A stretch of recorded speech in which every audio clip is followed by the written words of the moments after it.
So I'm sure he has, but like it's very rare that he misses, even from distance. Justin Tucker, who's he play for? Baltimore. Yeah, he's been the best kicker, I'd say, for at least the last 10 years. How do you land at Baltimore? I don't know. I can't remember where he even played before then. He may he may have gotten drafted there. Interesting. I'm trying to pull up my screen share. Oh, it's not Now I working. want to look up Justin Tucker. Select something to stream and have your friends grab a seat. That's never popped up before when I've tried to. He's 33. He's married to Amanda Bass. Who's that? He's 6'1". I have no idea. She's probably pretty hot. Amanda Bass is Justin Tucker's wife, and she is pretty hot.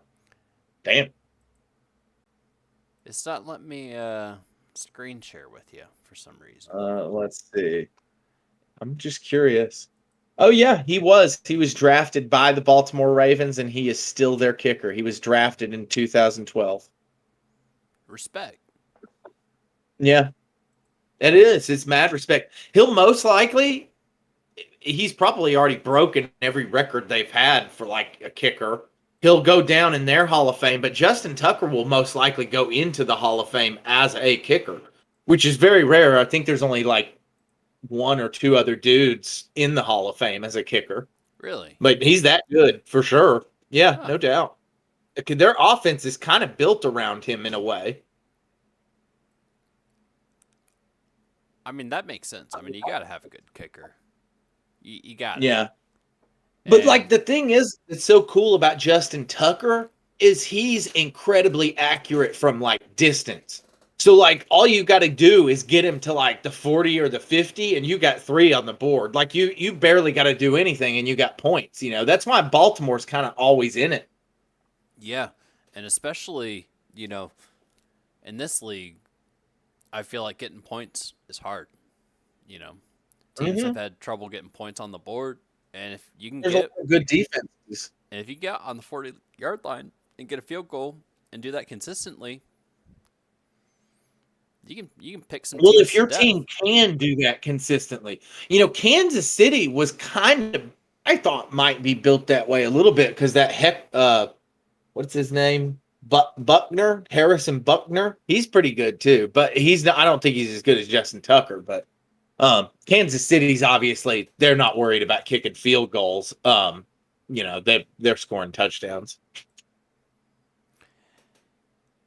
Yeah, Kansas City has looked pretty good. The Cowboys are looking pretty good.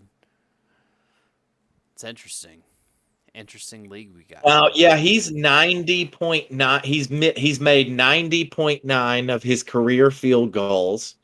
He scored 1,459 points as a kicker, which is pretty fucking insane. The longest field goal he's ever scored was 66 yards, which is like nuts. Um, yeah, so he's a pretty good kicker. On the Ravens. Five-time Pro Bowler, Super Bowl champion, first team All Pro, 5 times. Speaking of the Ravens, they're going up against Ravens are going up against the Broncos this week, and they're favored by 9.5 points. That's a lot. Well, that's 3 field goals from Justin Tucker. Yeah, I mean, I think that's reasonable. I think Baltimore's a much better team than Denver. I'm not I taking think it. team Denver. I think Denver has some skill though. Um, you know, on defense anyway, they seem like they're playing a lot better. When it comes down to the balls and betting on them, there's no fucking way I'm taking 9.5. The Broncos suck. I hate the Broncos, but I'm not taking a 9.5 point spread. That's ridiculous. And I'm not taking it either way. I'm not giving the Broncos 9.5 points, and I'm not giving the Ravens 9.5 points. Well, what would you be comfortable with? Like 4? Yeah. Yeah, the Ravens could win this by, 4, 5, 6. I mean, Even shit. 7 I mean, is reasonable. they could win by 9.5 too. I'm not saying they won't. I'm just saying I'm not Well, taking this that is spread. saying total blowout, and I think that's kind of discrediting Denver's defense. I think they're a little bit better than that.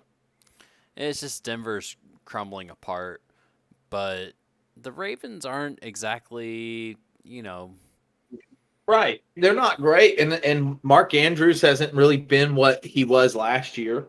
That's a big deal, you know. Yeah, so I'm not comfortable taking the spread or the over or the under. I would take Mark Andrews for a touchdown though. Oh, dude. Yeah, Okay. that makes sense. So I'll put $1 on that real quick. I gotta talk about this bet that I am. This is. I've never been so mad at a bet in my fucking life. I'm so fucking frustrated.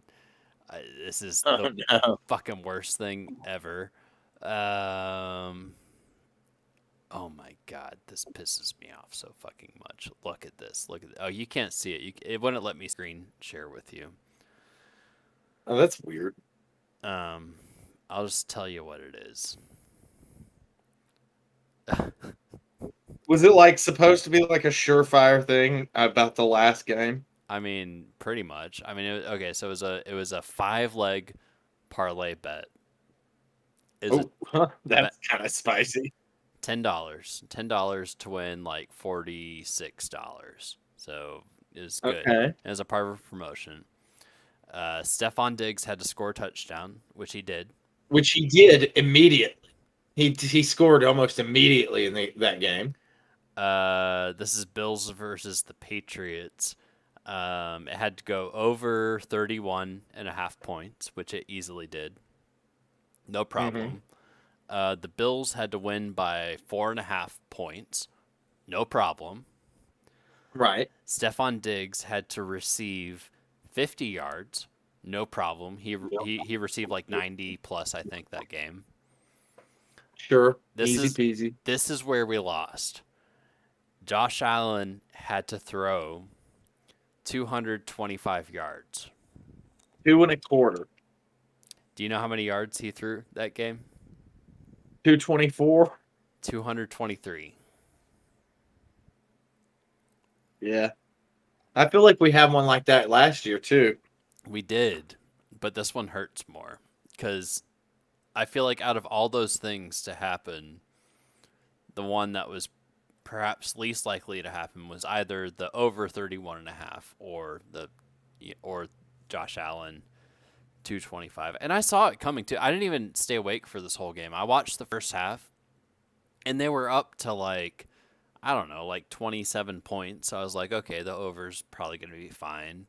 But I was thinking in my Yeah. head, I was like, I'm not sure Josh Allen is going to throw all those yards because they had a decent lead and they didn't really have to throw the ball anymore. So they just run down the clock and win the game. And that's all it fucking comes down to. And, Yeah. He He didn't need to throw 225. No. And they played a great game. They won. It was a blowout, as it should have been. It's just one of those things that was like, it's money, dude. It's just money in the bank. It is 2 yards, like 2 fucking yards. Like, what do you do? Like what? That hurts. Like what do you do? It's like you want to just like push him like 2 yards. Like just like take a step. Like God, anything. Yeah. I mean, seriously, it really could have come down to just one play, or just a couple variations, and Yeah. it's insane.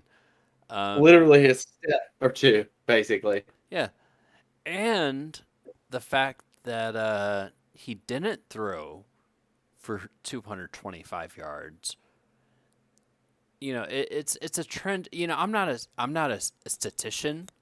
I don't have charts and sheets, and I can't tell you the history of that and this and all that stuff. But I can tell you something about last year betting was these 250 plus. Forget these 225-yard bets. That was an easy bet, by the way. That was an undershot. He was projected to put up like 275. Last year, these banked all year. Tom Brady, Josh Allen, Mahomes, all the guys.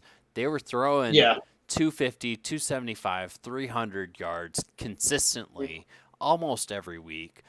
And I've noticed that hasn't happened this year.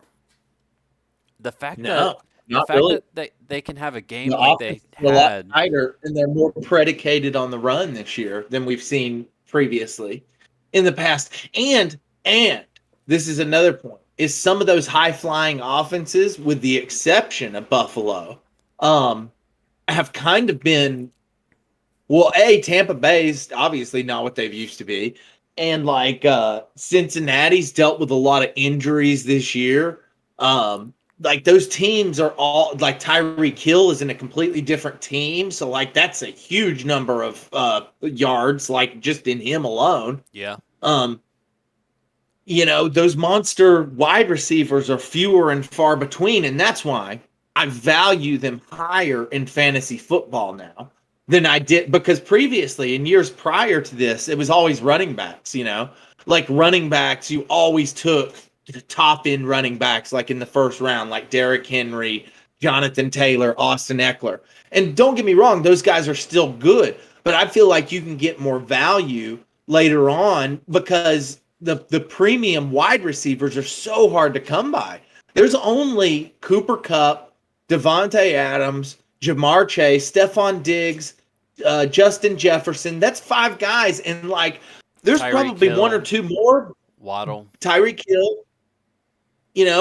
Can you fill up a 10 guys? I don't know if you can. Travis Kelce. Whereas like well, yeah, but he's not. Well, you could put Kelsey and Andrews potentially on that list, but they're actually, tight ends. Hey, I've been wondering how much juice do you think Travis Kelce has in him? Well, when was he drafted? 6 years ago, Oh, well, then he'll probably, I'd or say maybe at least in his longer. He's time. he's been at least 6 years in the league. I'd maybe I call want 7. to. Well, let's find out. Before I pass judgment. I saw a stat that he's been in the league for 6 years. I could be wrong. Okay, so Kelsey joined in 2013. Is that right? He joined the Kansas City Chiefs in 2013. So it's like 8 years. 7, 8, 9 years.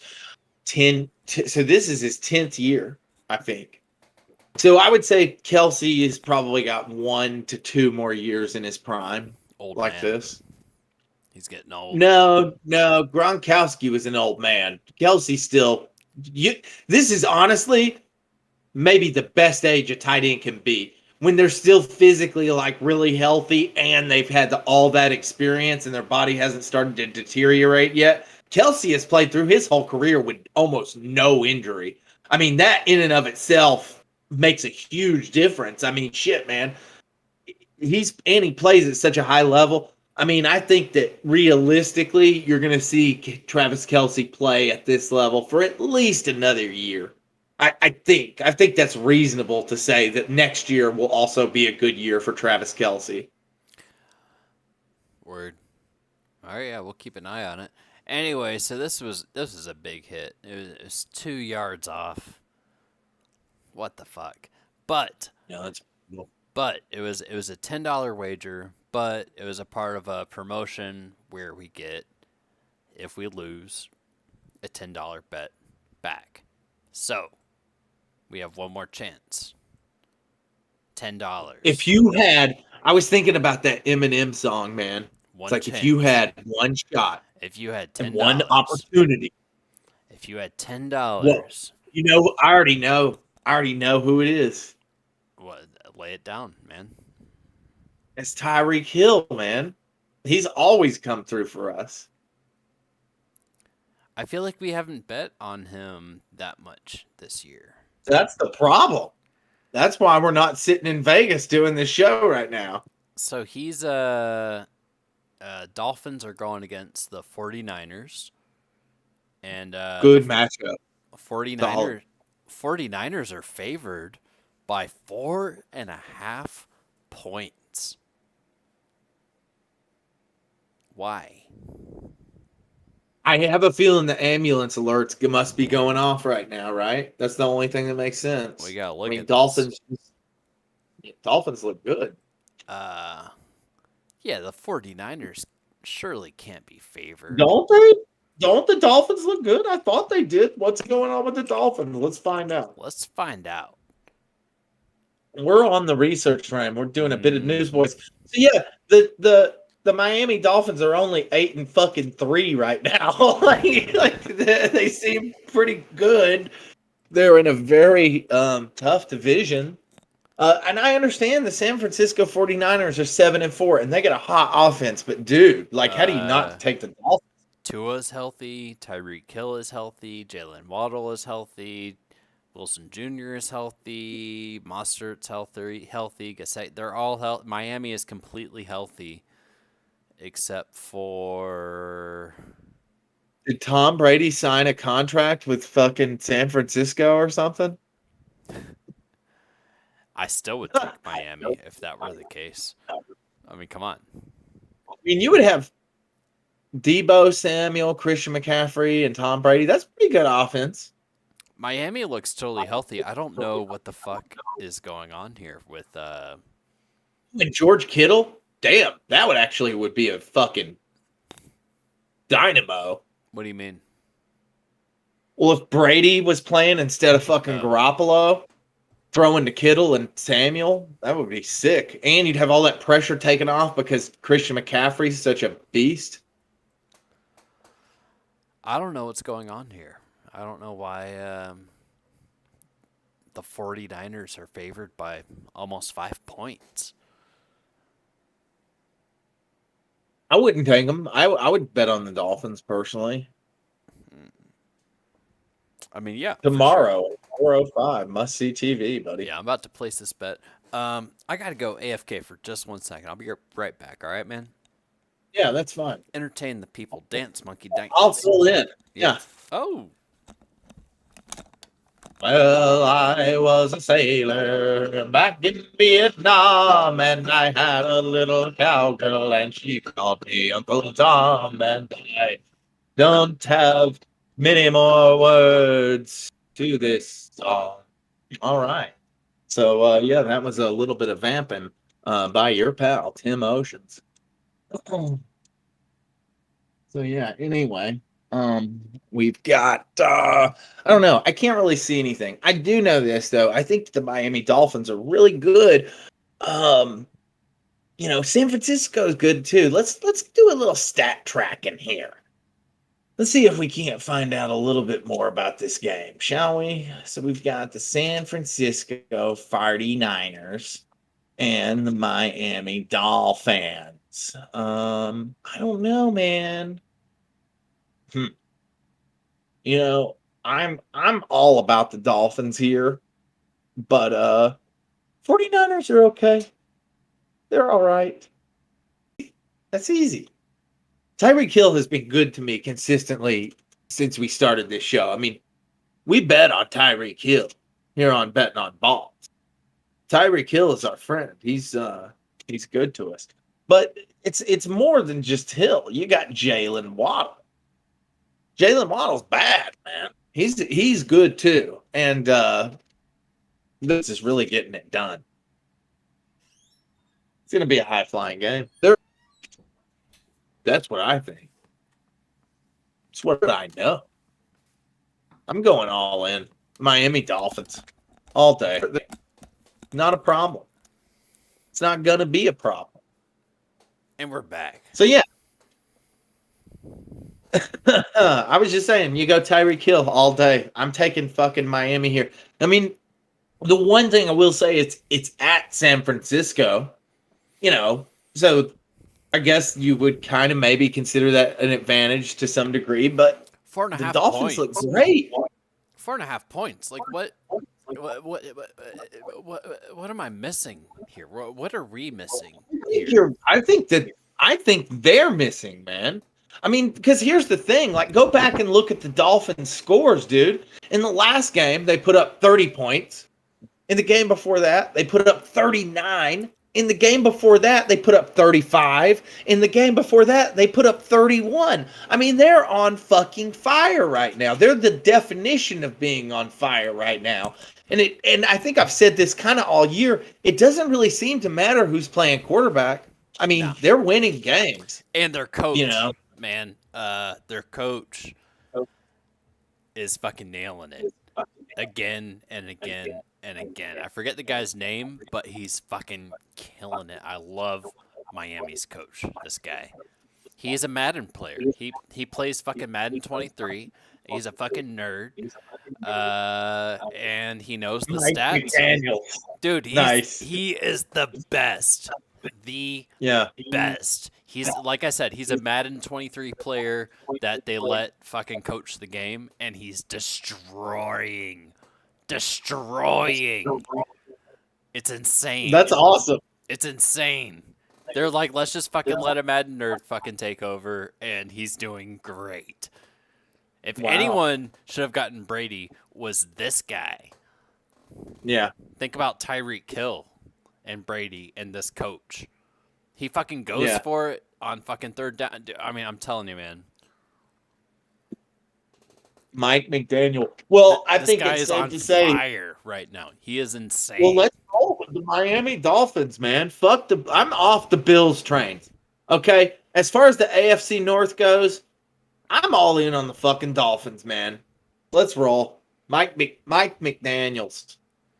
Well, we don't have to make that decision right now. All we have to decide right now is Dolphins Well, versus 49ers, which, okay.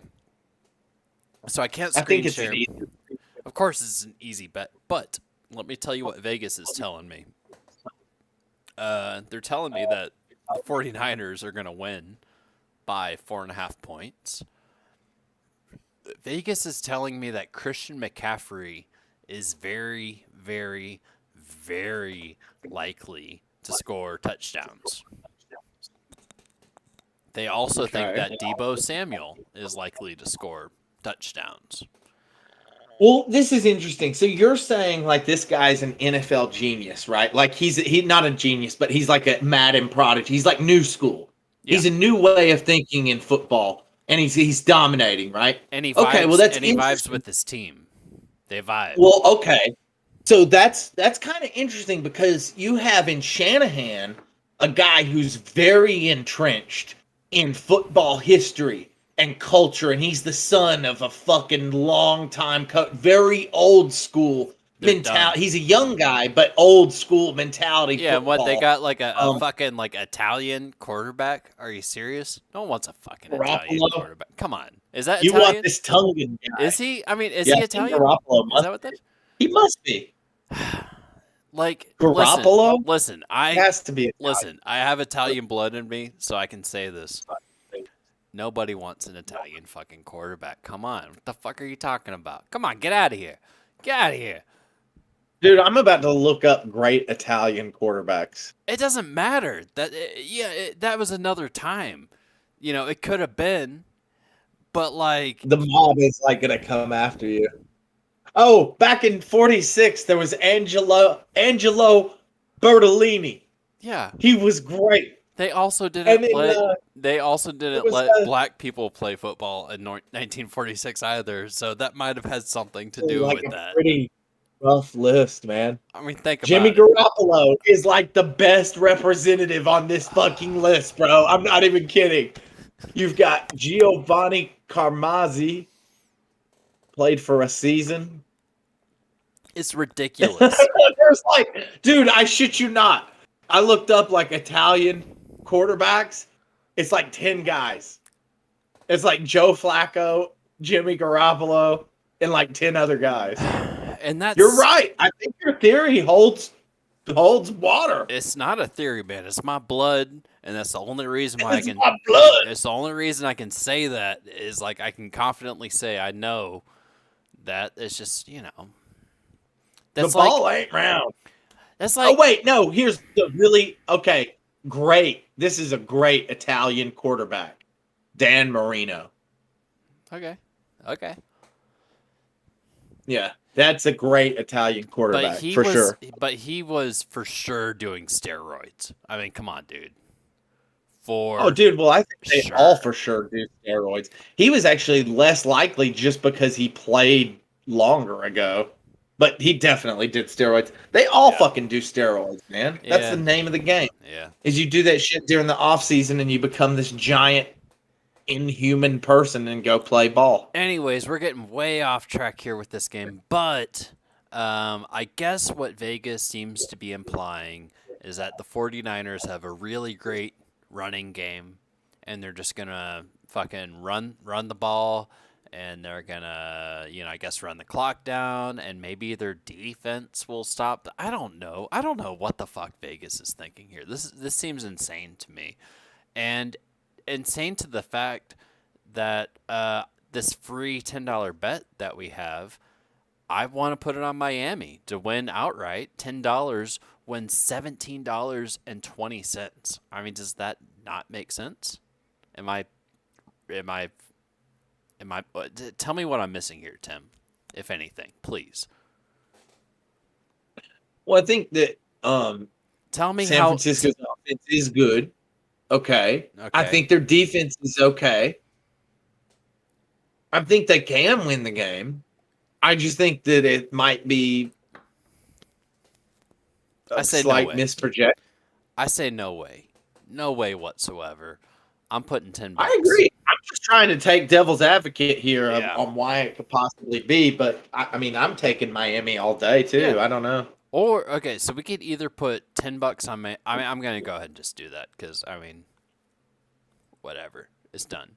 Tyreek Hill to score a touchdown. I mean, that's. If they're going to win, that's definitely going to be part of the strategy. I mean, so like a $5 bet, right? I Five mean, to win. they've put up. This is kind of a crazy stat, honestly. In like their last 5 games, they've gone over 30 fucking points. Like that's crazy. Nobody does that. Like- That's a high flying, prolific fucking offense, man. That's like Kansas City 2 years ago. I'm not sure why people aren't talking about it. I'm putting $5 on Tyreek Hill to score a touchdown to win 525. It just seems like something that's very likely to happen, right? I mean, right? It's gonna happen. Why wouldn't it? I don't know. I don't think either one of us can come up with a reason as to A, why they're not going to win the game, and B, as to why Tyreek Hill wouldn't score. I mean, does San Francisco have some insane cornerback or safety or something? I don't know. I mean, it feels like a trap the way these lines are set. But I'm gonna go with I'm looking it up. I'm just going with where my balls are. And my balls are on Tyreek Hill right now. $5. Absolutely. $5. Shit, dude.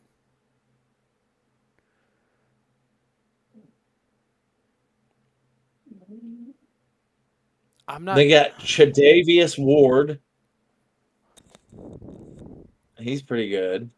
Nick Bosa is pretty damn good. Who are you talking about? Fred Warner's good. I'm just looking at the defense for San Francisco. Oh, right. Jamie Ward's pretty good. Yeah, but if you want to look at San Francisco, I don't know, man. let's look at their record. I'm taking. Let's look at their fucking record. They're 7-4. Okay, that's pretty good. That's pretty good. They're one game behind Miami. Miami is gonna destroy these guys. They're gonna get destroyed. There's no chance. I think so too. Oh, they're the head of the NFC West. I mean, come on, dude. Look at the NFC West. Yeah, if y'all want to talk about fucking free, easy money, if anyone is out there in the void watching this shit, I mean, dude, this is what you look for. I mean, obviously, nothing's a guaranteed deal, but I mean, this seems like a real easy Well, I think they're opportunity. underprojected. I think that they're for some reason they're underprojecting Miami. And I think that if you just look at the stats, like it's going to tell you everything you need to know about Miami. Miami is going to destroy the 49ers by a lot. These projections are insane. If anyone wants to make money this week, this is it. I mean, this is it. It's a big opportunity. Um, I feel like we don't see shit like this very often. Fuck the 49ers. They're just not gonna. They're not. You know, the Miami's on fire. The 49ers are doing okay, but like, I feel like there's really nothing more to say about that game. You know what I mean? I hear you. Are there any games No, that you all in. want to talk about this week specifically, or do you just want me to go down the line? Well, you got the Bears. Who do the Bears play? Green Bay. That's a divisional match. Justin Fields is coming back. That should be an interesting game. I think. I think the Bears will win. Hey, Especially since Justin Fields is playing. so you can't see my screen. You want to guess the spread? That's probably Packers by 6. That's a good guess. Packers are favored by 4.5. Great guess. How'd you guess that? I just figured people would take the Packers for some reason. Why? I don't know. Okay, Because like Aaron Rodgers. okay. Glasses off here, y'all. People, the Bears are gonna win this game. I mean, what are you I talking think the about? Bears might win this game too. What are you talking about? Why is Green? I mean, you want to talk about drilling free money into people's heads? I mean, shit, dude. I mean, the Bears. Look at this. Look at this. Look at this. $1. We're printing money over here. $1 for the Bears to win. Prints $1.76. Almost you're more than double. I mean, it's almost a 3x. $100 would win you $176. Yep. $1,000 would win you almost $2,000. I mean, think about it, people. Like what? Right. Like what the fuck is happening in Vegas? Well, Who? here's why I think the Bears will win this game. Their running game is actually historically excellent. The Packers are weak against the run. Justin Fields is back and he's supposedly very healthy. And if he's very healthy and he's back and he's playing, he's gonna he's gonna light him up. And the Packers are really struggling. And I know that it's always been in the past. Aaron Rodgers owns the Bears, and Aaron Rodgers is gonna beat the Bears' asses and whatnot. But dude, No look way. at that team. No Look at way. Green Bay. They are beyond struggling right now. I mean, I think they're just riding it out to the end of the season, honestly. Yeah. And they're going to get spanked tomorrow. Personally, is kind of what I think. They're going into, I think it's at Chicago, if I'm not wrong. Let's see. It is. It is at Chicago. You got star players returning, must win. They have to win games because it's a new coach. If they don't win games, they're going to look like they're completely irrelevant. Justin Fields wants to build his brand. He wants to show people that he's one of the best quarterbacks in this league. And here's the thing. I fucking believe him. I think that if he had the right pieces around him, Justin Fields would be one of the best quarterbacks in this league. And he's getting it done with schlubs out there. He's getting it done with Cole Kmet and the fucking Goonies. You know, there's Yeah. nobody. So the kid's awesome, man. And I think he's going to go out there and smoke them. Yeah. So that's what I'm hoping for anyway. Yeah. I almost wish I had that $10 bet still, so I could put it on the Bears here, upright or outright. But I don't, so I'll put I don't know. I'll put $3.57 to win $6.28 fucking cents. Bam. Free money. Money, y'all. I mean, that's fucking money. I mean, shit. What else do you What want? more do you want? What What more do you want? I It's mean, free money. do we keep going or do we just stop there? What else do you want? Is there anything you like on here on the board? Yeah. I got one. Tampa Bay and New Orleans. Oh, you want to talk about Tampa Bay and New Orleans? Let me pull it up. Oh, that's Monday. It is. This is gonna be a fun game. I like this. I like this a lot because I'll be right back. Yeah, Hold man. on, one second. Yeah, that's cool. I'll talk about Tampa Bay and New Orleans. I like both these teams. They're both very similar. They're down south. They're close to each other. They got kinship. Tampa Bay is only favored by 3.5. That's hilarious. They should be the far better team, but they're not playing like it. Let's see if we can find some value in the stats. In the stat. In the stats. Dude, this is going to be a great game. I don't know too much about betting on it, but it's going to be close. And in a way, I'm rooting for the Saints, man. The Saints are kind of my team this year, my little underdog team. So I came very close. Like I'm talking about within. I was very on the fence. I almost did it. I almost went to this game. I think that this is going to be the comeback of Tampa Bay. I think this is where they all the pieces come together.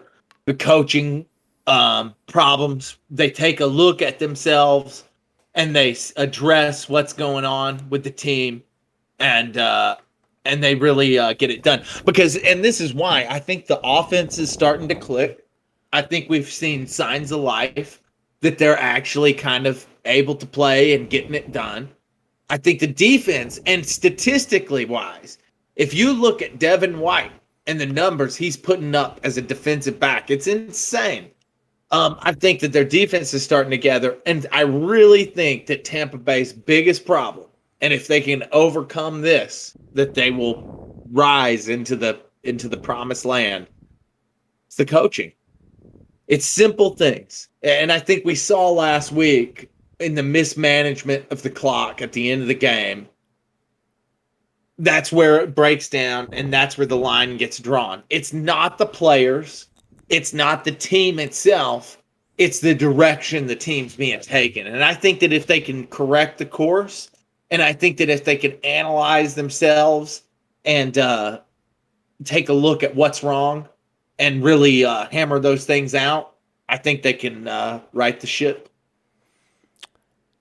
No way. No way. I'm declining everything you just said. Tampa Bay they're done. Okay. They're done. They're done. Tampa Bay is done. They're out. You're done, Rocky. You know, every week, it's like, this is the week. This is the week. This is the week. This is the week. Well, bitch, it's fucking week, what, like 13 or 12 or 11, or I don't know what fucking week it is anymore, but it's late enough. They've had all their chances. It hasn't happened. They are in it. They are the top of their division. Okay, that's number one. This is a divisional game. That's number two. They know it's a must-win game. That's number three. Number four, and this is key. The Saints are fucking trash. Like, the Saints may very well be one of the worst teams in the league.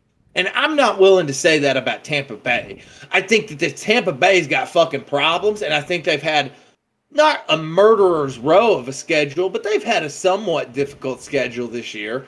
I I don't think they're nearly as bad as the Saints are. The Saints are dreadful.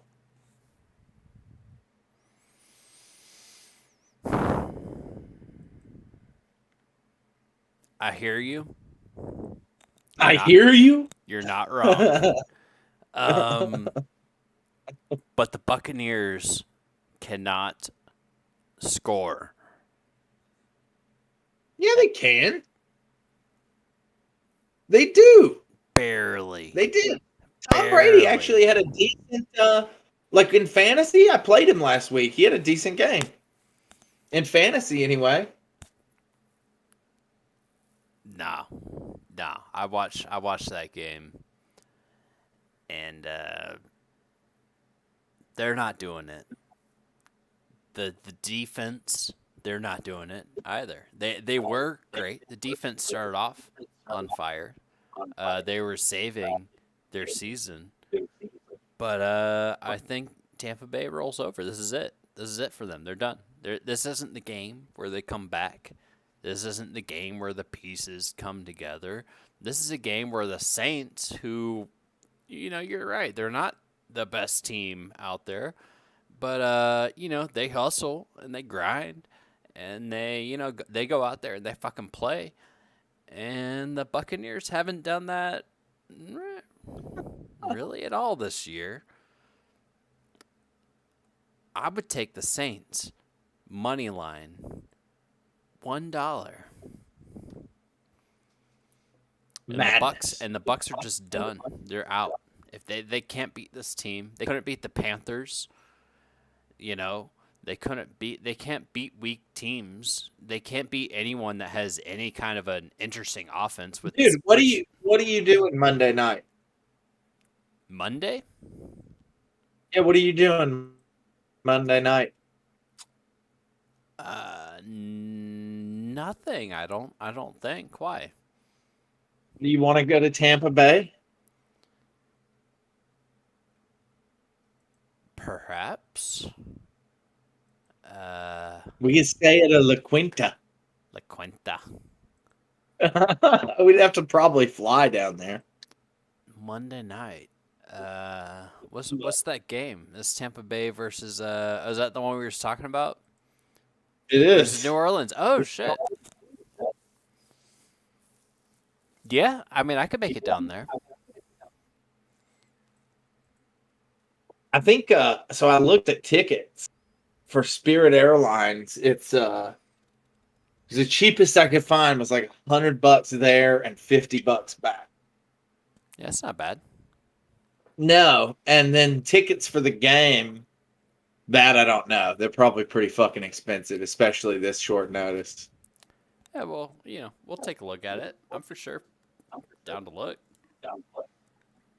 I would be, because I like, this is interesting. Like, we completely disagree with one another. I truly believe that this is like going to be the resurgence of the Tampa Bay Well, Buccaneers. that would also be great because I love both of these teams like a lot. These are like my two favorite teams, next to the Bills maybe. But like, I love Tom Brady and I love the Buccaneers and I love what they're trying to do. It breaks my heart that they fucking suck ass. And I love the Saints too, man. I love New Orleans. I love the town. I love that we have Taysom Hill on our team. He's a fucking interesting, tight end that mixes shit up. Well, if we did that, and they have like a weird quarterback where they do stuff, and I really enjoy both teams a lot. I like them a lot. So yeah, to see them live would be really cool. Well, it's on my bucket list that I see Tom Brady play before he retires, and I've probably only got like 3 more chances at that. I was about to say you might not have. I mean, that's the other thing is you might not have a whole lot of time for that, or you might have another 20 years. I don't know. Honestly, I feel like I caught a break, and like if I don't do it now, I probably won't. It won't happen because he almost fucking retired already. Yeah, I mean, you never know. And I'm just buzzed enough to fucking do it right now, too.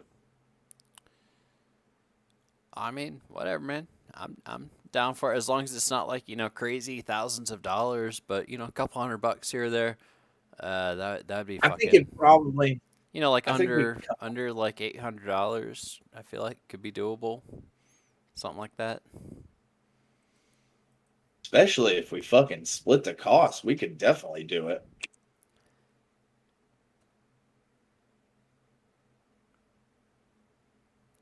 Monday night. Yeah, that's gonna be a fun game. I like the Saints. I like the Saints here. I like the Buccaneers. Saints are underdogs. Dude, Bucks. so you're a cultured fella. You like going out and about on the town. You like seeing the sights. What may I ask? What is your preferred method of purchasing tickets? Who do you buy tickets from? I don't really do that. Your information is incorrect. You're not cultured. I'm You not don't go out and cultured. about the No, town. no, I don't do nothing. Uh, I mean, why would I, man? I have everything I need here at home. I'm good. I thought you went and saw like Hamilton and shit. No, I saw it on No, like Disney Plus. nice. Yeah, Yes, I, kind I of the didn't same way. I didn't like it that Yeah, much. I thought you went and did things. No, and I didn't like Hamilton either. I For the didn't record, care for it either, yeah, personally. dude, I had this moment today. It's not relevant to anything that we're doing now, but this guy, me and Panda were talking about how we don't really like Christmas or like really like Christmas songs or whatever. But I was like, hey, there's like this one is Chris. good, and this guy came up. He's like, nah, you got to hear this Christmas song. It's awesome. It's fucking. It makes me cry or whatever the fuck he said. I don't know what the fuck he said, but it was like that. It's like, ugh, dude, I don't know. And he was like, it was the guy from Hamilton made this. Listen, and and I was like trying to leave. Like we were trying to. I really wanted to just go. And he was like, no, you got to like listen. And we were in like a restaurant and a bar, and this is actually the owner of the restaurant and the bar. And so he went up to the host stand where they control the music, and he puts on this fucking shitty ass fucking Hamilton Christmas song. I don't know what the fuck. Yeah. And Panda loves it. And I'm just Oh, sitting. she liked it. Oh, she liked it a lot. She was like, "Oh yeah, like this is like." I'm just sitting there like, I just want to go. Like I don't even want to be here. Didn't even want to talk to you. And now I'm listening to Hamilton fucking Christmas Not my music. jam. I'm not happy. Right. Hey, I'll tell you a good Christmas song. This is Tim Ocean's favorite Christmas song, actually. God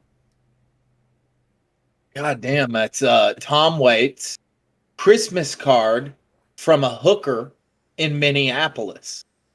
It's an excellent song.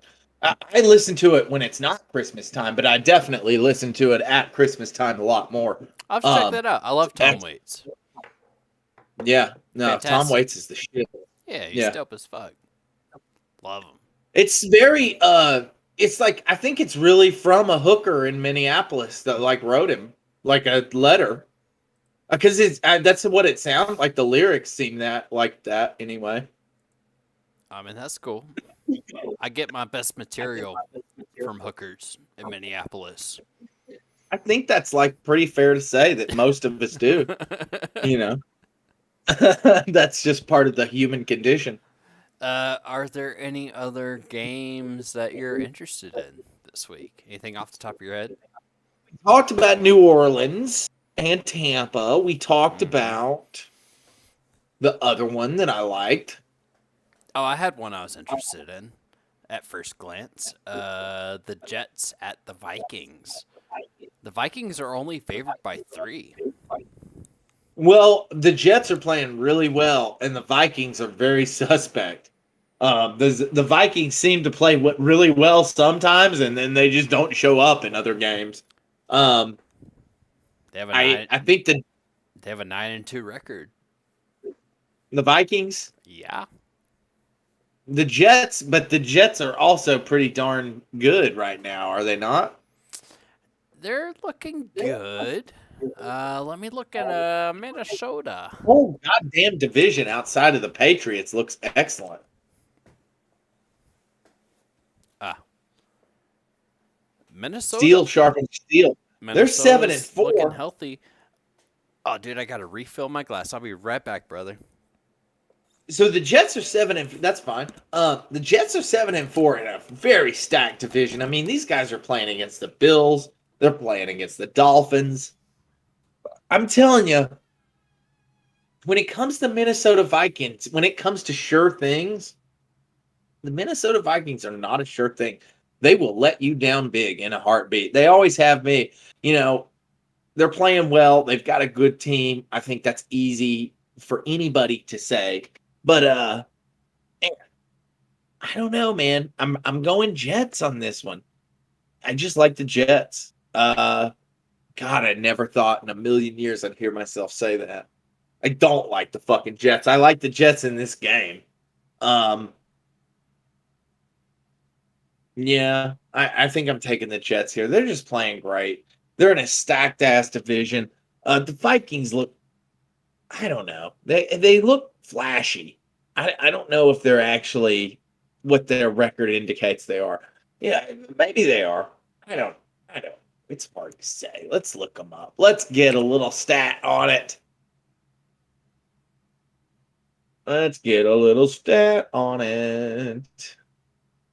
The Minnesota Vikings. Minnesota Vikings.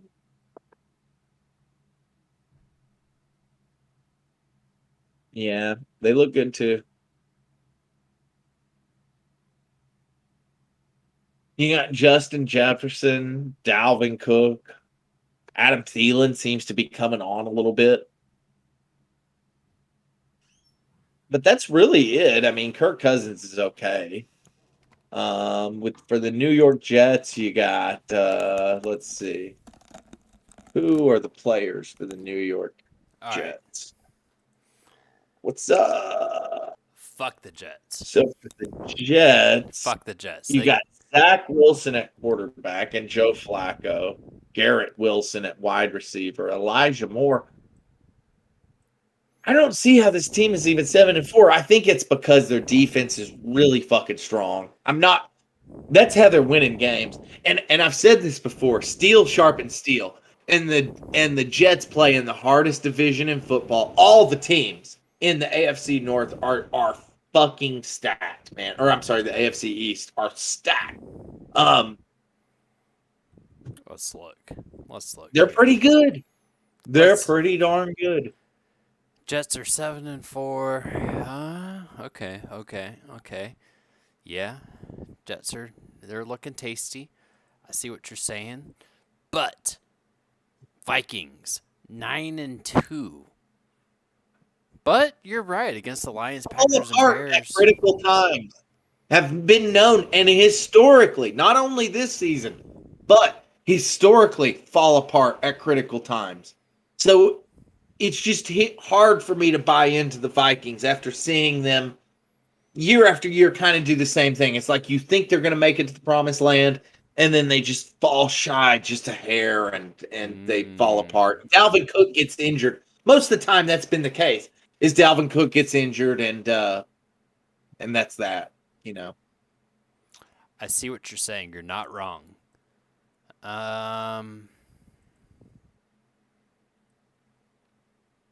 Let me look at the lines here. So, Vikings are favored by 3 points. Dalvin Cook is the most likely to score a touchdown. Right behind him is Justin Jefferson.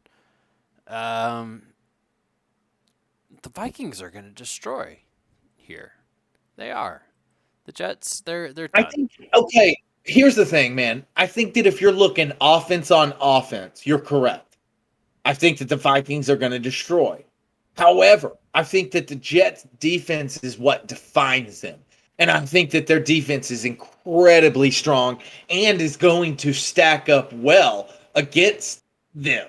I think that they're going to be able to limit Dalvin Cook. I think that they're going to have to rely on Justin Jefferson. And I think that it comes down to them having to rely more on Kirk Cousins than Justin Jefferson.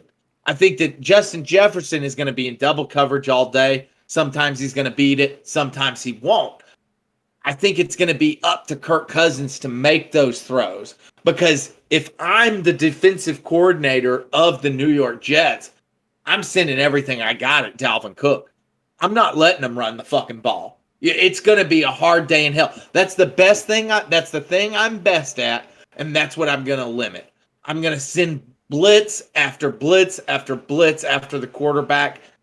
I think the Jets can get it done here. I think they're going to play aggressively on defense. But they're just going to chuck the ball down and just fucking get easy touchdowns, man. Like it's Well, here's the thing. I think it boils down to this. If you can't sustain the run, you can't sustain drives. Period. I don't give a shit how good you are at chucking the ball. Look at Tampa Bay. Tampa Bay is good at throwing the football. I mean, maybe they're not the best, but they're okay.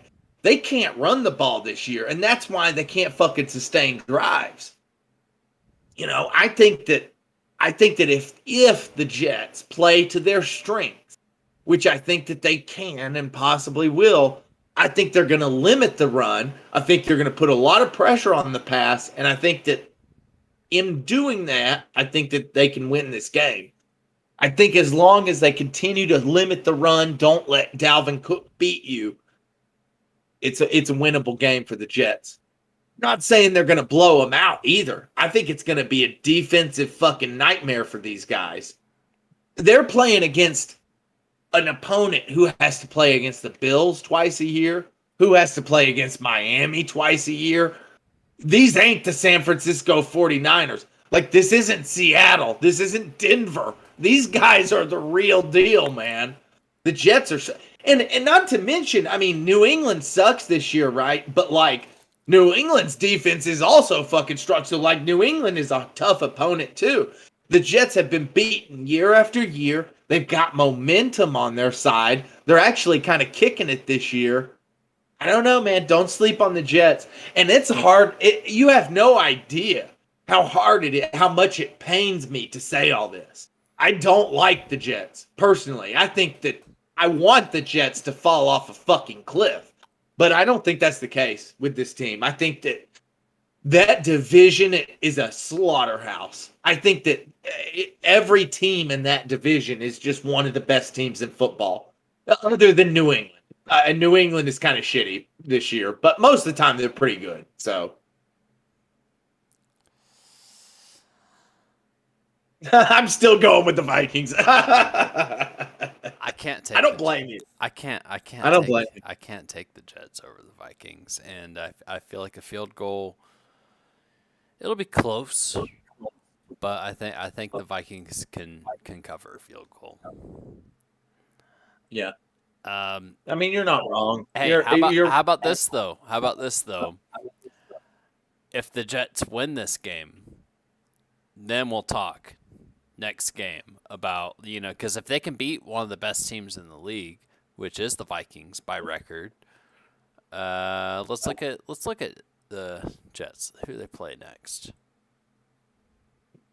What city is Jets? New York. New York Jets. Games. They play the Bills. Yeah. The Bills. And then they have a bye. And then, no. Oh, I'm sorry. I was looking behind. And then the Lions and Jacksonville. Okay, kind of a weak schedule after that. But I just don't see it. I just don't see it this week. And I certainly don't see it next week. I just don't. What if the Jets made a run for the fucking division right here? I mean, based on their schedule, if they did beat, like if Tim Ocean's land, right? If they beat the Vikings right here, it'd be a tremendous momentum swing in their favor. They'd be on fucking fire. Yeah. If they went into that week and somehow managed in just some miracle, they beat the Bills. Well, the holy Bills, shit, man! Well, the Bills aren't really one of the best teams in the NFL. Well, the Bills aren't playing as good as they are right now. They haven't been. Exactly. It's actually kind of likely for them to beat the Bills, right?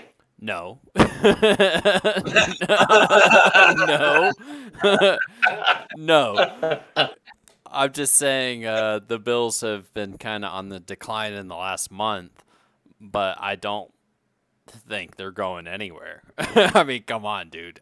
That's we've seen Tom Brady go down the drain, but I'm not ready to give up on Josh Allen. He's still a young boy, and the boy is strong. He's strong, and he can fucking run. Strong young boy. It's insane, dude. Josh Allen. Yeah, fuck Mahomes. Fuck. He's a strong young lad. Fuck anyone else, man. Like Josh Allen is the guy. There is no other guy that's anywhere close. Sure, he can lose that's game. Not true. Who's close? That's not true. Who's close? Patrick Mahomes is probably better than Josh Allen. No way. Really? No fucking way. Not even close. I'm not saying that Mahomes can't beat Allen, in a one-on-one matchup. Surely, it's possible. But Allen's bigger.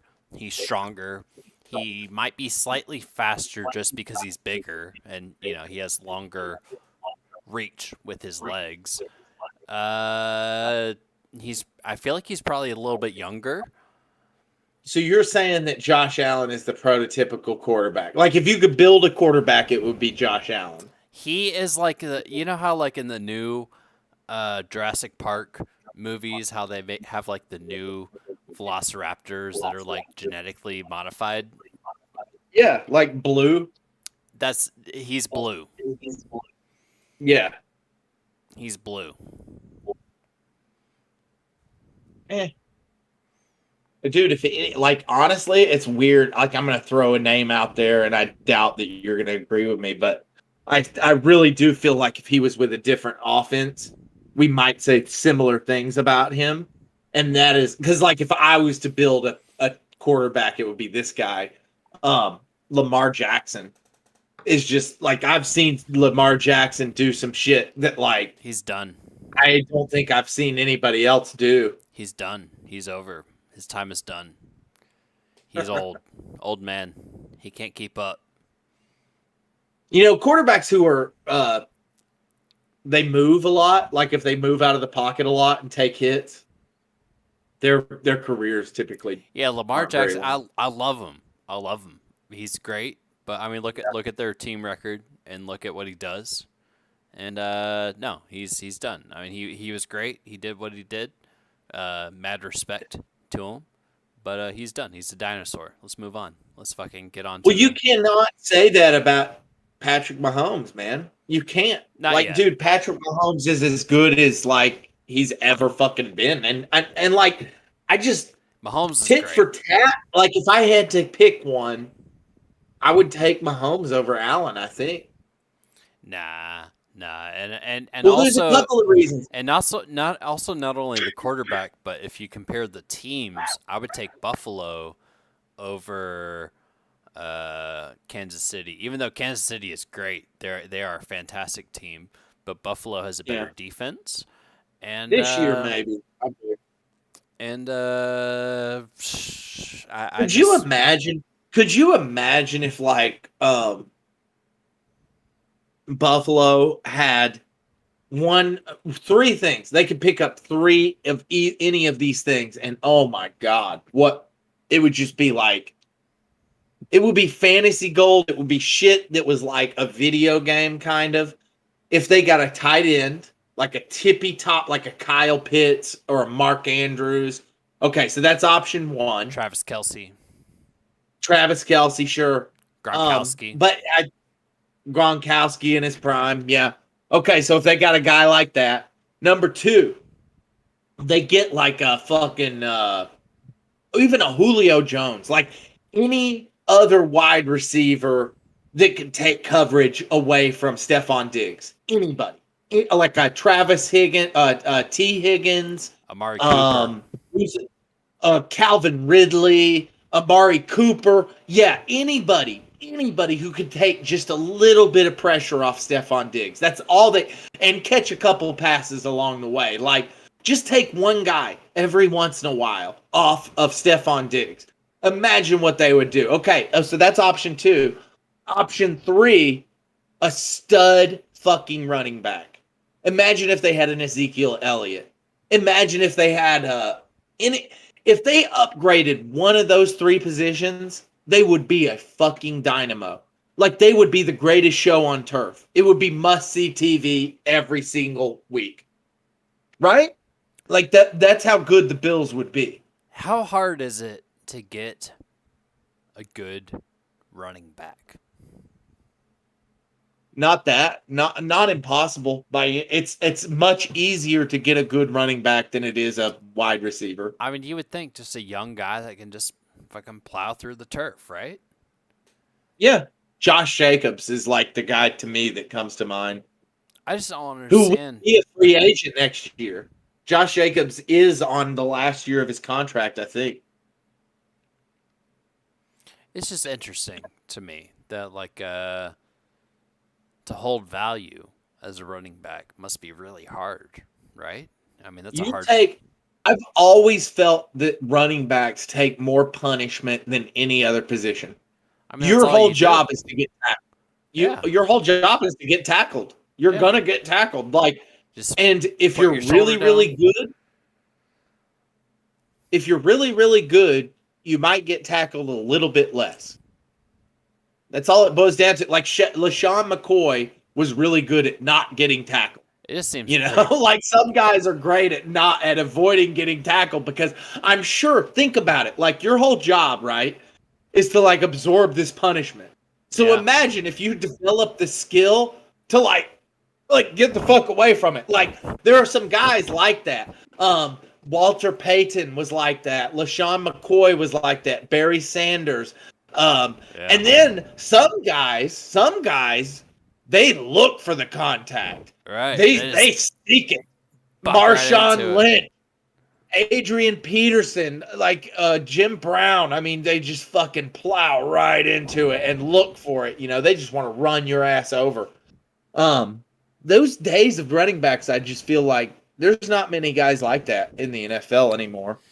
You know, I noticed in Madden, the Madden 23 game that we play, the running game is broke.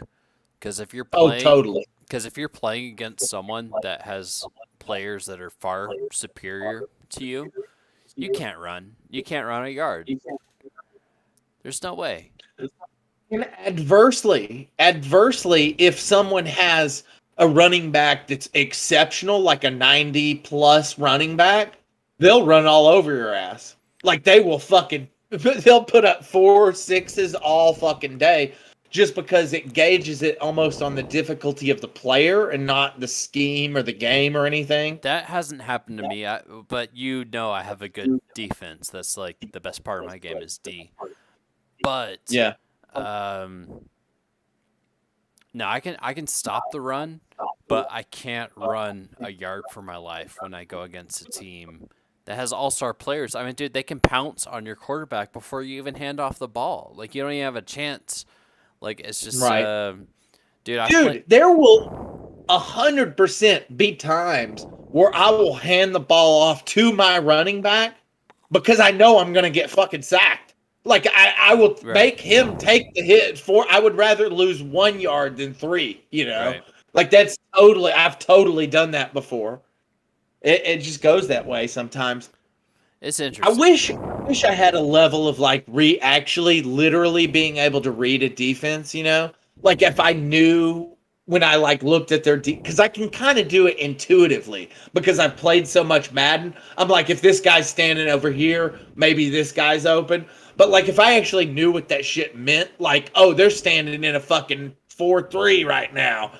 Oh, I need to fucking put a guy in the slot right now. Like, if I actually knew what all that shit meant, I'd fucking wreck this game. You learn that with experience. There are a handful of times, they're rare, but every now and then I'll run an offense and someone will run a defense against me and I see an open receiver And before I even snap the ball, I already know it's going to be a touchdown because I know no one's going to be near him. His safety is off.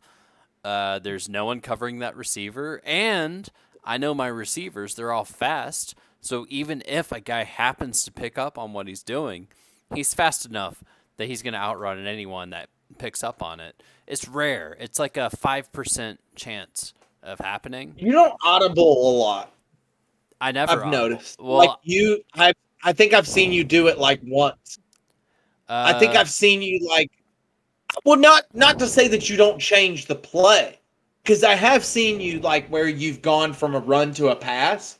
I've seen you do that before, but I've never seen you like take a receiver and like put him into his own route. I haven't kinda set thing. up any audibles yet. I've not done that yet. I'm still working It's on. so you've got to learn how to do it, man. Yeah, I'm it's, still it's working the on. most part of the game. Yeah, I'm still working on building my team and my plays and stuff. I want to get a new offensive playbook. I like my defensive playbook, but I want a new. I just took Kansas City's. So there's a challenge. It's one of the things that you can do as a challenge for your ultimate team, where you can unlock you get to pick any playbook. Any playbook that's active in the NFL, it lets you pick any of them. It's one of the easy challenges too. I was like, oh, that was really fucking easy. It took me like 2 seconds, and it lets you pick any fucking. And so I picked Kansas City. I was Yeah. like, fuck, man. I mean, that's probably a pretty goddamn good offense. I probably did that and picked like I don't know, like the Ravens or something stupid. I don't remember. Ravens, I'm not like thrilled with for sure.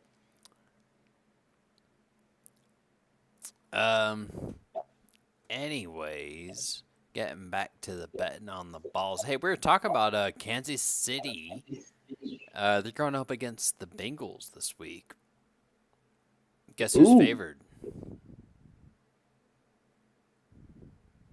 I don't know. Kansas City. Yeah, of course. Guess by how much?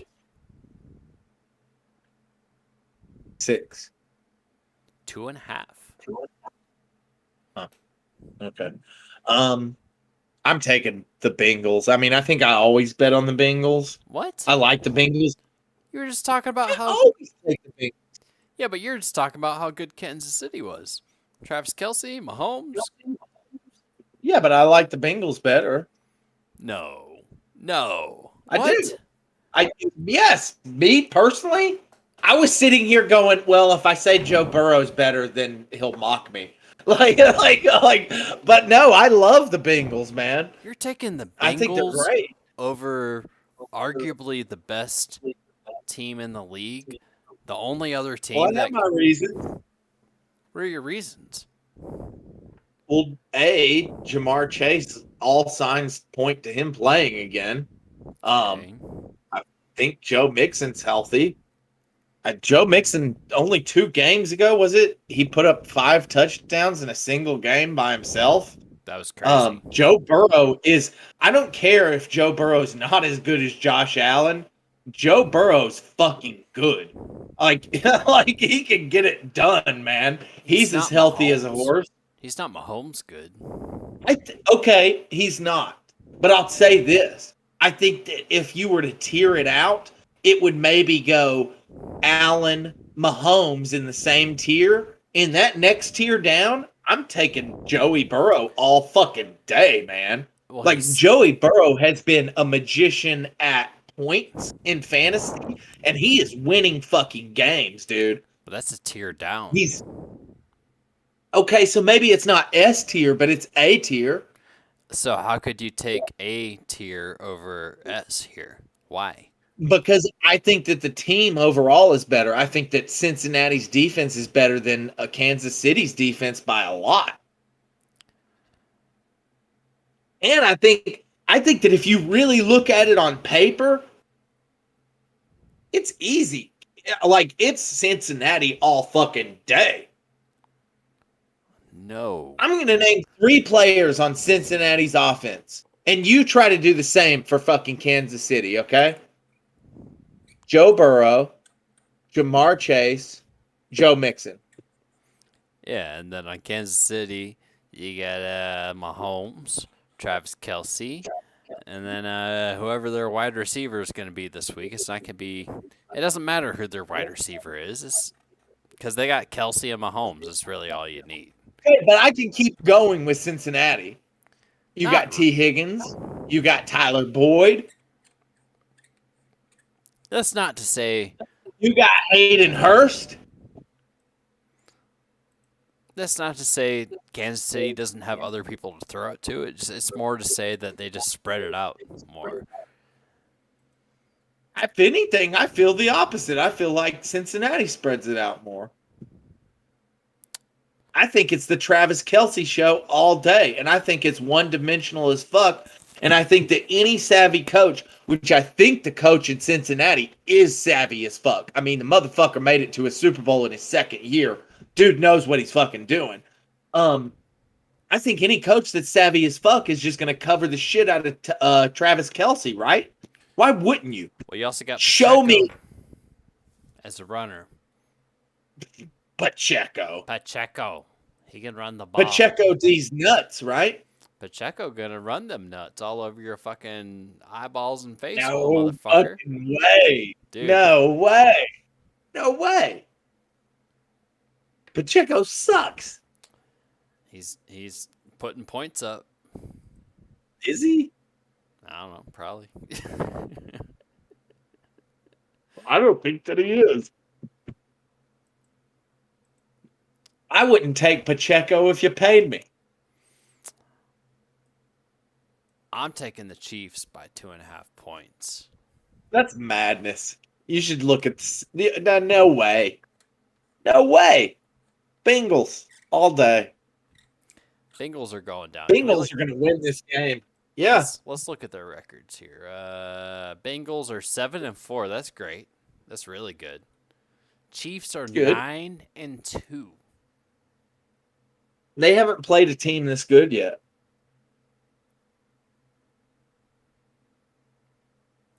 Bengals are out. Bengals have Kansas no City chance. has given up the 7th most points to wide receivers in fantasy football this season. They are going to have a fucking field day out there. Joey Burrow is going to look like it is going to rain from the heavens. Fire and brimstone is going to come down.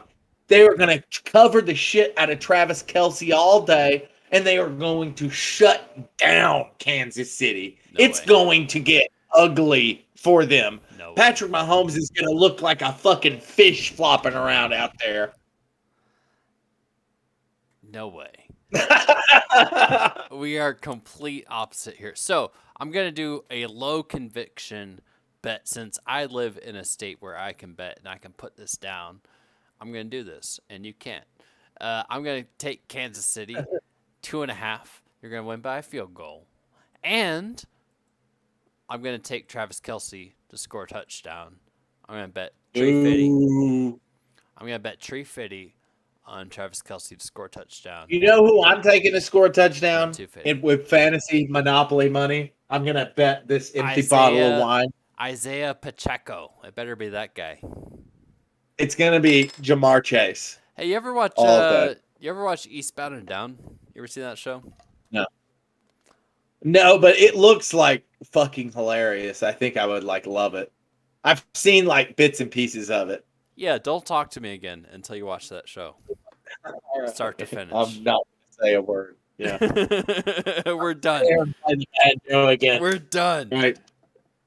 No, there's a player in it, and I think they get Matthew McConaughey, I'm pretty sure, to be like the sports agent. And I forget the player's exact name, but he's like a Russian guy, and he's like Isaiah Pachenko.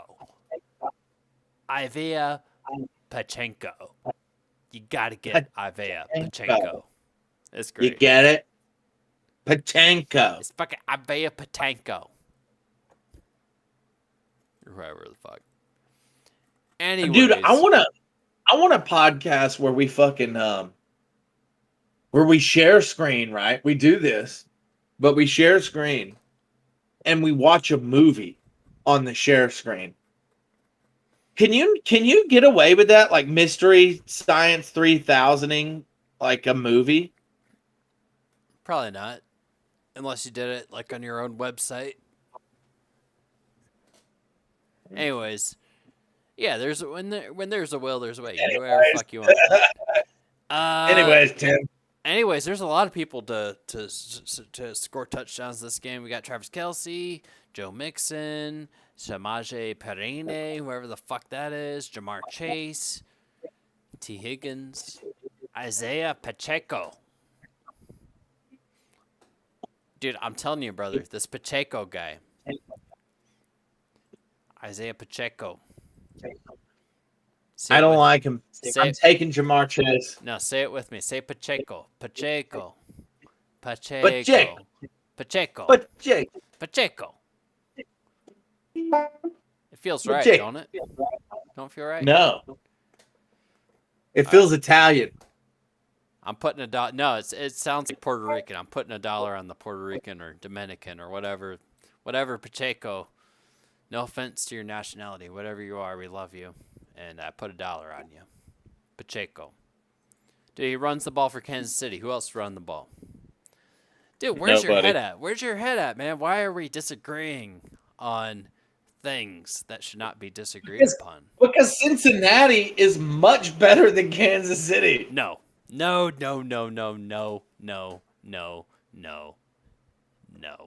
I'm going to draw a hard line no. Dude, okay, just look at the starting roster for Kansas City and look at the starting roster for Cincinnati. That's all. Let's just do those two things. Look at who's playing for Cincinnati and who's playing for Kansas City. And you tell me who's going to win that fucking game. Kansas City, for it's sure. Easy. Isaiah Pacheco versus Joe Mixon? Are you kidding me? The dude who just scored 5 fucking touchdowns by himself the other day. That was like who's healthy as a horse right now. Who's Kansas City sucks against the run. That's a good point. They're gonna get blown out. They won't. It's a good point that you made, but I don't think they're gonna get blown out. But our bets are down, so we'll just have to fucking see, I suppose. T. Higgins. X Factor. Hey, what about the Chargers versus the Raiders? How do you feel about that game? Well, it's a divisional game, but I do think the Chargers seem really soft on defense. Offensively, the Chargers can stack up against anybody, right? They got Austin Eckler, they got Joe Herbert. We'll see how they fare against Josh Jacobs and Devontae Adams. I think that like Josh Jacobs, honestly, if he was on any other team, no, never mind. If the Raiders were winning, I think people would consider talking about Josh Jacobs like they were Derrick Henry a couple years ago. I think that would really be the only difference because, good God, man, he has been beyond. This kid looks like the second coming when it comes to running back. And I'm not just saying that. His fundamentals are down. He just looks like if you were to like build a running back and like and make them from the ground up and like give them all the traits that you would want to give a running back, you would like have Josh Jacobs. Like he makes smart plays. And here's I don't mean to just fucking stroke this guy's dick, right? 1 second. But keep going. Here's the thing about Josh Jacobs. He genuinely seems like a great human being. Like he bought his dad a house. Like who does that? Like, dude, he just seems like a great guy. So not only is he like the star athlete, but he's humble. And so who else was like that? You know, the list is kind of small, and most of the guys played in Detroit. But you've got Calvin Johnson, Barry Sanders, Josh Jacobs fundamentals. Like Josh Jacobs isn't particularly great at one thing, right? Like he's not the strongest running back in the league. He's not the most elusive running back in the league. He's certainly not the fastest running back in the league. but sort of all these little conglomerates of what make a running back good, like the way he sticks his head down when he gets into the end zone and just kind of always churns his legs like forward. Josh Jacobs? Every fundamental Josh Jacobs has is like what you would teach to other people trying to play running back. Like what he does is at such a high, he's not like the best athlete on the field, but he's like absorbed the game to this point where he's just like a running back that's like excellent at what he does. And I think that like realistically, that he's a young kid, you could be looking at maybe one of the next great running backs in this guy. I don't know if people are going to talk about him the way Adrian Peterson or Marshawn Lynch get talked about, but I think that if Josh Jacobs stays healthy for, say, the next 3 to 4 years, he's going to be in the Hall of Fame. Like, he will be a Hall of Fame running back. He's that good. And every expectation I set for Josh Jacobs coming into the league, not only has he met, he has surpassed beyond anything that I could have ever dreamed. It's like, I think this guy is going to be good. I think he's going to be a solid 15-point guy. He goes out in his first game in his rookie year. I think he puts up 30 fucking points. I love this kid. If I could draft a running back to build around as far as the future goes, I mean, Josh Jacobs is just, you couldn't pick a better guy. And the thing about him is he seems so humble. I mean, this kid came out of nowhere. He was drafted kind of low. He played at Alabama, so he got a lot of exposure. But per what he did there, he didn't get a lot of respect. And he's lit it up, man. This kid, I'm so happy for him. He went out there and he bought his fucking dad a house. He's making the people around him their lives better. This guy, you can't help but love him. But anyway, so you got Josh Jacobs, obviously, who I love, and He's questionable. You got Davante Adams. He's questionable. Is he? Yeah. Well, how questionable is he? It's his calf. He was limited in practice throughout the week, putting him on the optimistic side of questionable for week 13. So Well, that sounds probably play, but his calf is a little sore. questionable. Tag is truly not like, it's pretty run of the mill at this point in the season. I feel like it's not that bad. Yeah, he'll probably be good. So he's playing against the Chargers. Oh gosh, and they got Austin Eckler. I feel like a lot of this game's gonna be on the ground.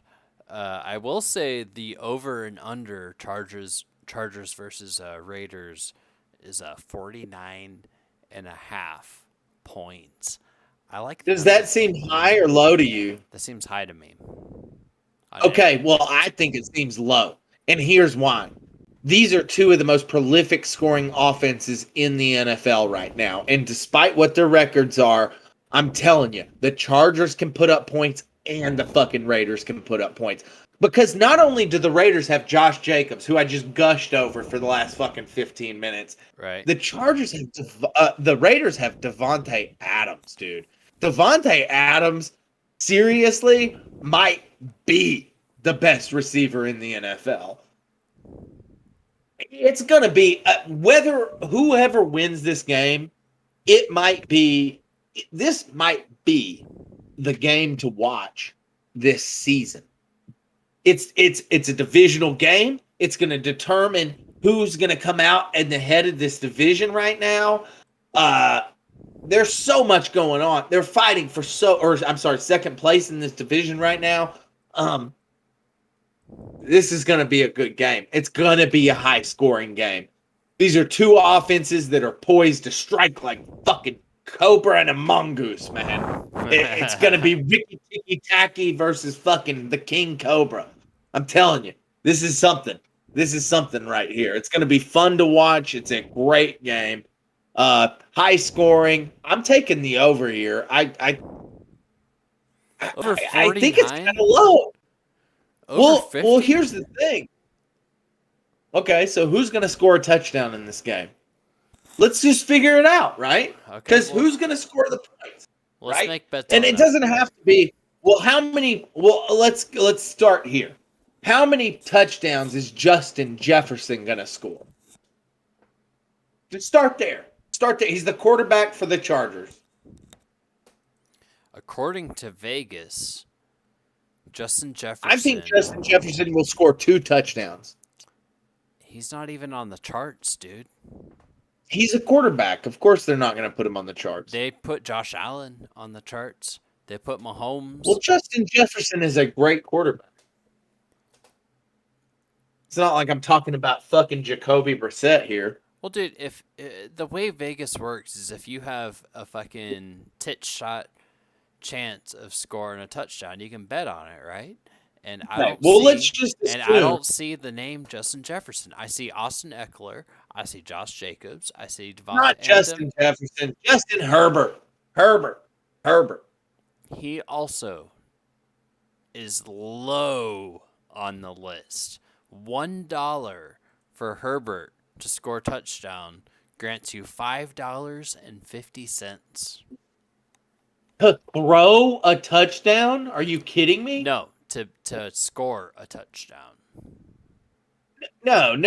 Well, I'm just talking. All I'm trying to determine is how many points are going to be scored in this game. So I'm not saying Herbert's going to run it in. I'm saying he's going to throw 2 touchdowns. That's my prediction, right? Oh, right. Okay, so I think Herbert is going to throw 2. So that's 14 points right there. You count the extra point, that's 14, okay? Herbert's going to throw 2. Now, you Which is got what on the other side. Vegas projects him to throw over 1.5 touchdowns. $1 gets you 53 cents, so not a good bet. Okay, so I'm going 2, they're going 1.5. On the other side, Same thing. I'm projecting Derek Carr to throw 1 touchdown, all right? So that's another 7 points, all right? So we're at 14, He's 2 also touchdowns from Derek. He's also at 1.5 to win you 83 cents. Okay, so we're at 21 points in the quarterbacks, right? Okay, who else do we have in this game? We've got Josh Jacobs. I'm projecting Josh Jacobs to score a touchdown. That's another 7 points, plus 7. We're at 28 points. I'm taking Austin Eckler to score a touchdown, plus 7. I'm at 35 right now. I'm at 35 points between the 2 teams. They don't got to go too far to get to 50, man. I'm telling you. You know some scrub is going to fucking throw a touchdown in there. You got Darren Waller. You got fucking some other scrub. 50 is way too high. This game is not going to 50 points. Not even close.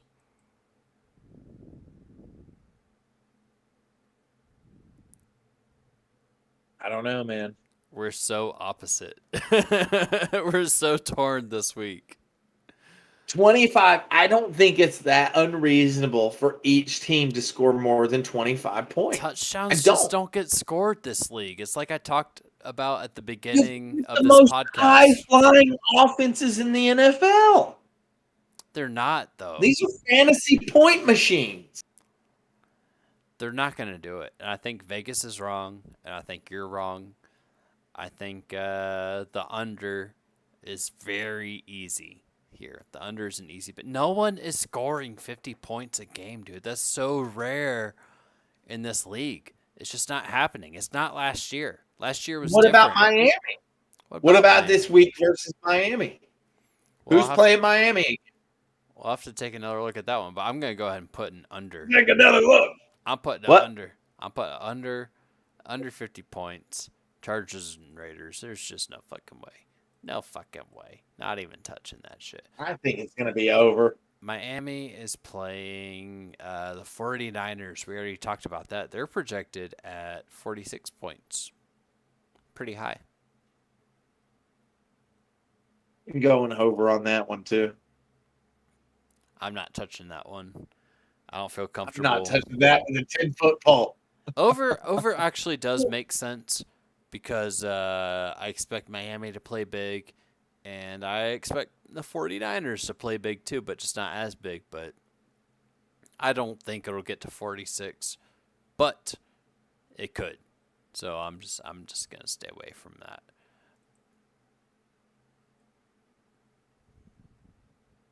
We also had the Steelers at the Falcons. Like, what's even the point? You know? What is the point of that game? I guess you just have to, right? Yeah. Well, the Falcons aren't too far out of their division, right? Like they're up there with Tampa Bay in the division, I think. They're one So win they could away. actually make it to the playoffs. They're actually kind of playing for something a little bit. Yeah. I'm going Falcons.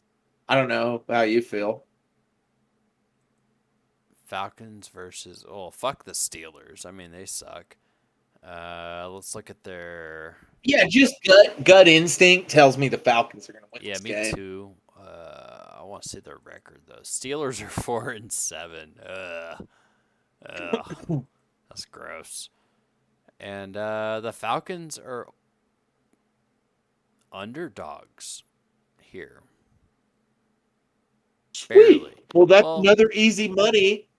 We're both in agreement, well, and we both. This is an under projection, right? it's not a Easy total money. underdog. It's a coin toss actually. Oh, okay. But close. So $1 for the Falcons wins you 94 cents. So not quite money for money, but I like it. I'll put $1 on the Falcons. Fuck the Steelers, man. Steelers suck. Steelers don't do shit. They're death. They're dead. They're just a black skull floating in the abyss. That's all they are. That's all they got. Hey, I got a game for you. How about them Jaguars? Them Jacksonville Jaguars versus the Detroit Lions. Can we talk about that for a minute? It's the battle of the kitties. Meow. It's kitty on kitty violence. Oh, it's a puss off. It's puss off. Mm. Puss off 22. Dude, I like the Lions, man. Right? Yeah. Right. Yeah. Oh, the I'm taking the Jaguars, Lions. I mean, they're looking okay too, but, Lions look a little bit okayer. I mean, I don't like either one of these teams. I mean, these are obviously it's schluck on schluck. You can go ahead and coin that one. Yeah. No, I disagree. I think, they don't have great records. Well, let's think about it. Let's think about what would happen in the wild. I wish we could pull it up. Like what happens when like a jaguar fights a lion? I would love to know because I would base my bet on whoever won that. Well, I could tell you, but it depends if it's a female jaguar or lion. The sex. All right. Well, wait. Before you tell me, I don't want to know any details. I'm going to go ahead and make my picks. I want to take a male jaguar and a female lion. Female lion wins for sure. Bigger, Right. stronger, well, faster. I'm taking lion. They do most of the hunting. The female lion has all of. Is a jaguar faster? It might be a little bit faster, but the female lion Not is as certainly powerful. she's stronger, More way strong. stronger. She could just get that death grip, and the jag would be out. Okay, what about two jaguars? Two male Just out of curiosity. Yeah, two males. Two male jags versus one female lion. One female lion. I guess it would depend. That would be kind of a. You can't really predict an outcome of something like that because you don't know how each animal is going to react. I would say the female is probably at a disadvantage in that situation because she's outnumbered. Yeah. So all it takes is one jag to kind of throw her off, and the other one can kind of, get in there. So probably the two male jags over the one female. Okay. Okay. What about a male jaguar versus a female jaguar? But here's the kicker. The female jaguar has been kept like in captivity in the zoo her whole life. Oh yeah, the male for sure. Yeah. Yeah, because that's like a house cat versus like a jungle cat. Right. Like that's not even. That's not You even. could almost argue that the Detroit Lions have been kept in captivity for like the last 20 years. I feel like they've had a pretty good season this year. For who They they look are. okay this year. Let's look I'll at their look at- I'll record. give you- They're 4-7. They're second in their league, behind the Vikings, above the Packers and the Bears. 4-7. Who are they playing against? The Jags. I kind of like the Jags too. I mean, I don't like the Jaguars, obviously, but like, They got Trevor Lawrence. Okay, they got Etini, who they're I also don't think is all that. they're also great, four. They're also 4-7 in their AFC South. So basically equal, right? but a lion would whoop a jaguar in the I'll- wild. I like the Lions. I like the Lions here, and it's like a coin Going toss. Lions too. I think we're in agreement on this one as well. I'm taking the Lions It's a too. coin toss bet. I'll put $1 to win 93 cents on the Lions. I'll take that. I think they'll beat the. I do think the Lions are like. I don't think they're going anywhere necessarily, but I just think that they can win games this year, for sure. Well, you said at the beginning of the year that you had a Oracle that was talking good about Jared Goff and the Lions. Is that Oracle still speaking to you? No, No, he's done. no, man. Who did they play at Thanksgiving? What did they do? I don't remember. I was zoned out. I was so Dude, I had other stuff going on. Oh man. Dude, on Sunday, we have the Tennessee Titans are going to be playing at Philadelphia. Philly is favored by 4.5 points. How's that make you feel? Seems like I think that Philly's actually probably a little underprojected. I feel that Philly's too. going to win by at least a touchdown, right? 7? Probably. But I don't know. Titans might have a little bit of fight in them. They are the top of their division, AFC South. They're 7-4. What? Did they get a tie? I don't know. They're 3 for 2 at home, 4 for 2 away. 7-4. Titans are not looking completely awful, right?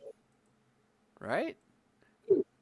The Titans? Yeah, against the Well, Eagles. I guess it matters. You got to think about what old Derrick Henry's. How's he doing? Probably good. Oh, that's who comes to mind. Probably When I good. think of the Tennessee Titans, I think of Derrick Henry.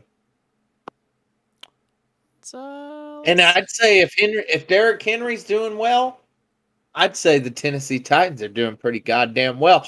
And if that was the case, well, I'd take the Tennessee Titans in that one. He's looking good.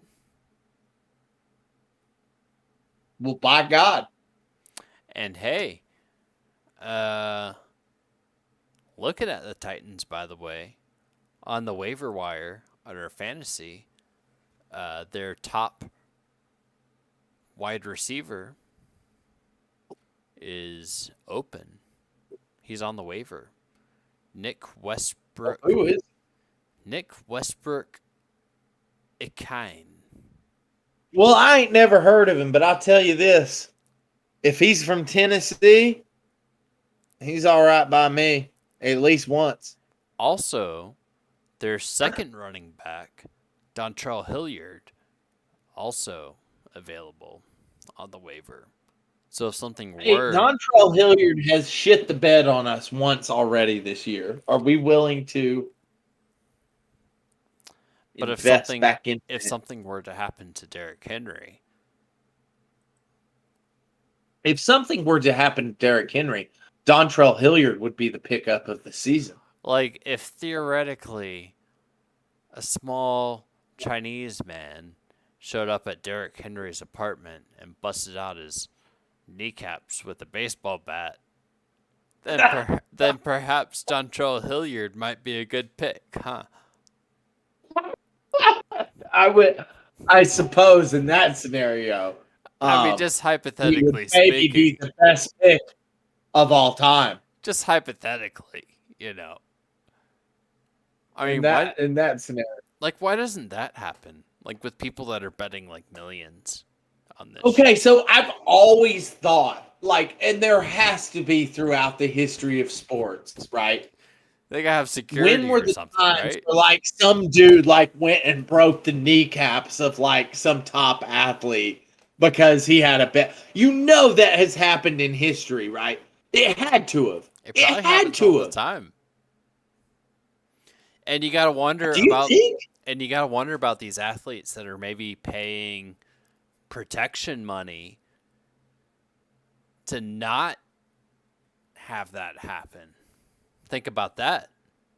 Imagine if a dude Maybe he they're- went maybe and he they're- was a great guy, right? Like a Josh Jacobs type character. Maybe you're And Josh he Allen. went and jogged. No. Think about this. Say you're Josh Allen. What dues does he have to pay to not get his knees knocked out? Is that? He's gotta be. He's right? got to be paying protection money, has right? to be. Because he has to be. He has It to pay has to be. protection. 'Cause Especially at a high level, Illuminati fucking, what's that guy Epstein? Yeah. And the Clintons, they're all sitting around going, "Oh man, the Bills look good. I'm taking the Bills." And the guy's like, "Oh no, fuck you. I love the Patriots." So you know what and then it is. So "Oh no, fuck you." And then he's like, "Oh well, we'll see." So I can tell you that has had to have happened. Well, It's had to have happened. Well, I can tell you what it is right now is the guys on top, like Josh Allen that I just talked about, is they have paid for their protection. So if you were to bust out Josh Allen's kneecaps, you've basically just set off the Russian mob or the Italian mob or the whatever. Whatever, it doesn't even. It's probably not even a race anymore. It's probably just whatever organization that sponsors that guy. And you can't bust out some Russian mobster who's in a league with his nephew, and he's getting his ass kicked. His nephew's some young guy. He's whooping his ass, and he's like, "Oh no, Josh Allen will not play this week. That we will see to this." It has to have happened. No. Right? No. At some point. Well, of course that, but I'm talking about In the history of the NFL and fantasy football, it has to have happened. I'm right? talking about that has to on have a much happened. higher scale, on a much higher level. I'm saying that the guys on the highest level have to pay off certain mafias to not get messed So they're not with by other certain mafias. Well, Right? doesn't fantasy football transcend money at some point? No. Especially fantasy. Doesn't it glory pay off more? And he's I must win this week. I will not be beat by nephew. No way. No. You don't think so? Money transcends all, for sure. Always. So you're saying that Josh Allen is paying the guy to look out for the guy that's gonna try to break his fucking kneecaps, and that guy is paying more.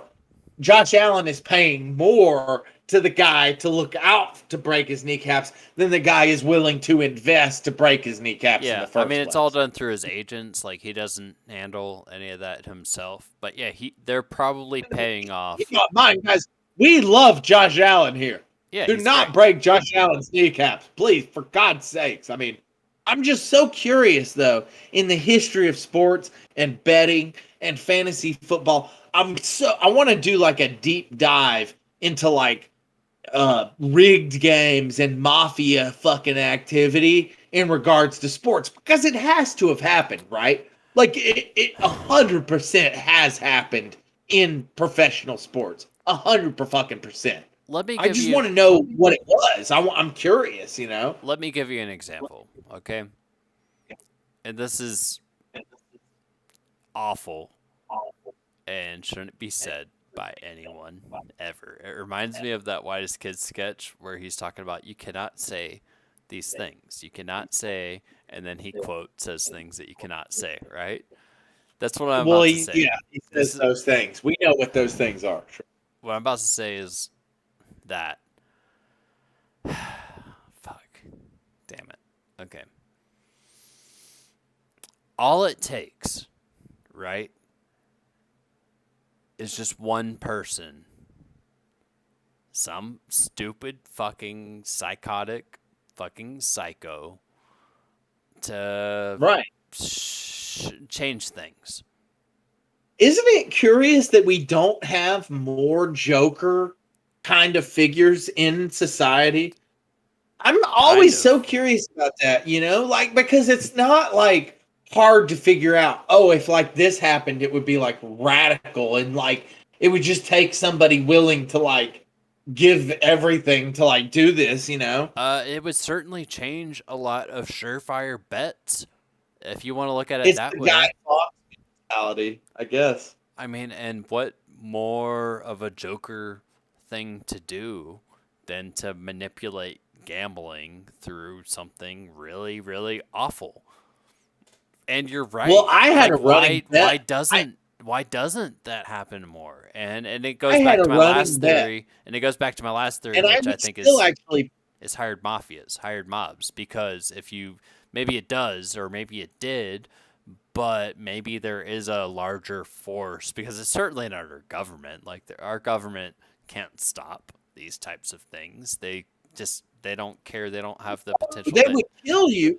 Like they would kill whoever did it. Obviously, like and make a big show of it. But you just But hire people or brainwash them, or right, you get hire them in a way like your family's taken care of, or you've there's a got crazy million different people ways. It's insane. all over the fucking place, man. All the time you hear about these crazy fucking things that happen.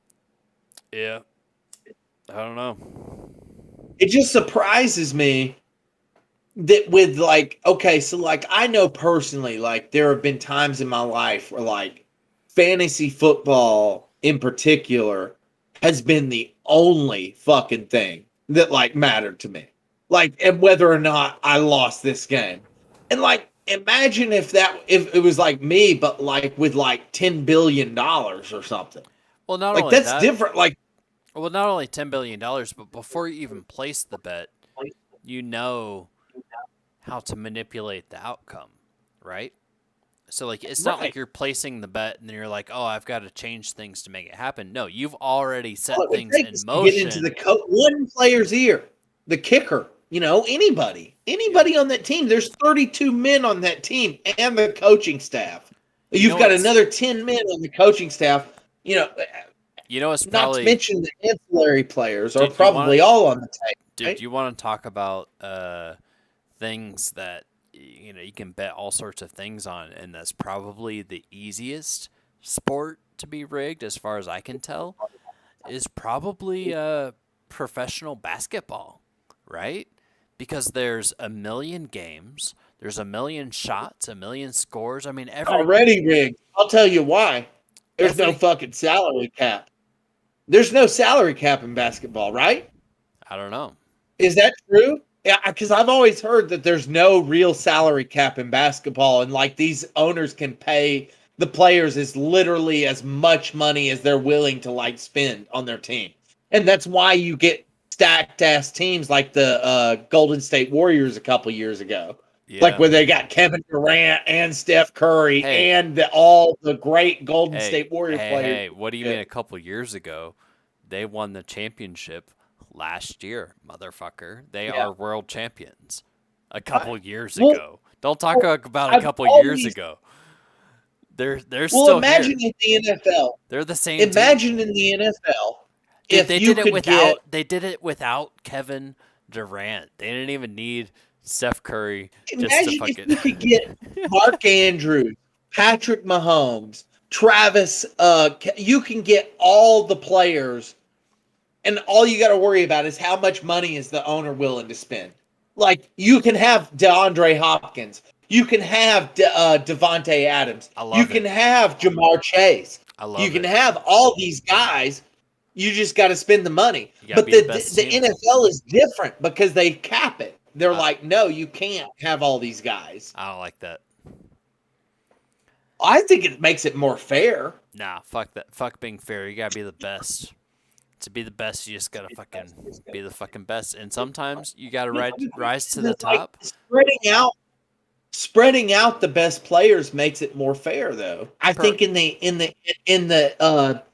the baseball, in professional baseball and professional basketball, they don't. And that's why you have these teams that win year after year after year. And it's all about how much money that team spent that year and how well they did in the free agency. And and to me, that's not the same. It's not the same as making those draft picks. Like that's what makes the NFL so much different is because you're defined for years to come based on how good you are at evaluating talent at the lowest fucking level you can. Like it's not the same. It's just like there's a different game being played sort of in the NFL versus the NBA and the MLB. Sure. Hockey's kind of that way too. It's very even. It's more even that way. It's more fair. All the teams get a fairer shot at being good. And that's it's kind of what makes the NFL so fucking rad, dude. It's what makes it better than the NBA because it's not just about how much money I can spend to get the best guy. It's about how much mental energy, just like this dude you're talking about in Miami. It's like this guy is like just a genius when it comes to offensive coordination or whatever, Their obviously, coach. because he picked up Tyreek Hill. It's like if I was running a team and I had to pick one guy to build my team around right now, I'd pick the fastest son of a bitch I could get my hands on. That's what makes the NFL so awesome is like you've got all these options. It's like not so defined on I can have Tyreek Hill and I can have this guy and I can have that guy and I can have this guy. There's more to it than just that, than identifying who the best players are. Yeah, but as an American, I like capitalism and I like being the best of the best and spending the biggest money and being the best. And if you have the most money, then you can buy the most fucking shit, and that's fucking America, and that's how we do shit. And that's why I just feel like at that point you'd have the Green Bay Packers versus the Chicago Bears every year, or the Dallas Cowboys, who do invest a lot but of fucking money into but their what team every but year. what makes that model so great is that it brings up competition, and you'll have surprises. You can be the best of the best, and you can win every fucking year. But there's going to be a year that Kind of someone like else is going to the come NBA. up, and well, and dude, and in the It's NBA, more like the NBA model, I feel like, at that point. well, It's dude, very similar. What you're talking about is exactly what the NBA kind of is. we'll talk about the NBA.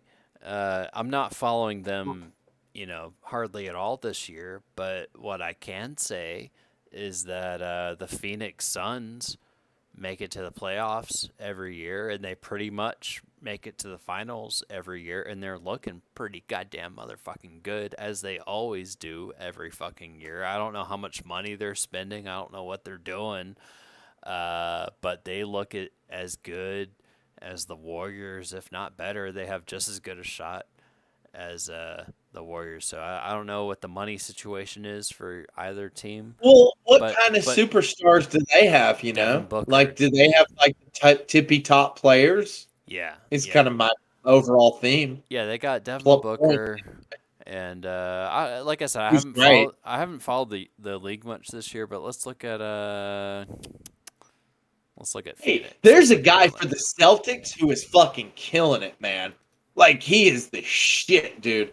I bet on him and I didn't win anything, but I broke even. Like that motherfucker scored so many points and he broke even for me. I'd love after this season wraps up for fantasy to do a little fantasy basketball. It'd be so much fun, man. All right. So Phoenix Suns, you got Devin Booker, DeAndre Ayton, Jay Crowder, Chris Paul, who is he's fading out, but he's fucking still serves his fucking purpose, man. Mikal Bridges, Cameron Johnson. I mean Cameron Payne. Uh, Dude, they always make it to the finals in the playoffs. Always, always, always. And I would not be surprised if they win the finals again this year. Just Well, like you know a lot more about fantasy or I'm sorry, basketball than me. I've been So sitting like out all season.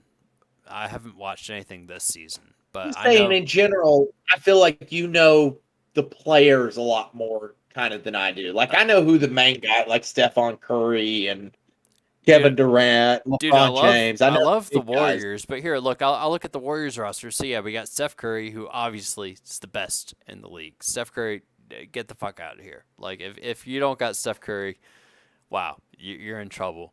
But Klay Thompson, dude, he's a fading superstar. Draymond Green, same thing. I mean, he's a great defensive player, but he doesn't ever See, put because there was a points up. time where I felt like Draymond, because I'm a complete outsider, right? And I felt like Draymond Green was like awesome. Like this He dude is is like awesome. so physical and like tough and like he just seemed like he played like so hard compared to like what the NBA kind of is like right now. He He's reminded me of like a um who's Dennis Rodman or like yeah. some dude from like the old school kind of days where like he was just a tough motherfucker, you He know? was that guy, but he's done. He's pretty much done. I mean, he's Right. locked in his contract, and I don't know. I don't. Like, do you know, is there a guy like that now? No. Like, is there a guy like that Well, that's no. kind of like, I'm not following the league right now, but I can tell you, looking at this roster. So we got Steph Curry, obviously fantastic, but you can't bet on Steph Curry because they sit him a lot. They have to. You can't play the best guy right? in the league every game all the time. So you can't bet on him to put up points because they'll bench him as they should. Klay Thompson, he's okay, but I just don't trust him. I bet on him too many times and lost. Draymond Green, same thing.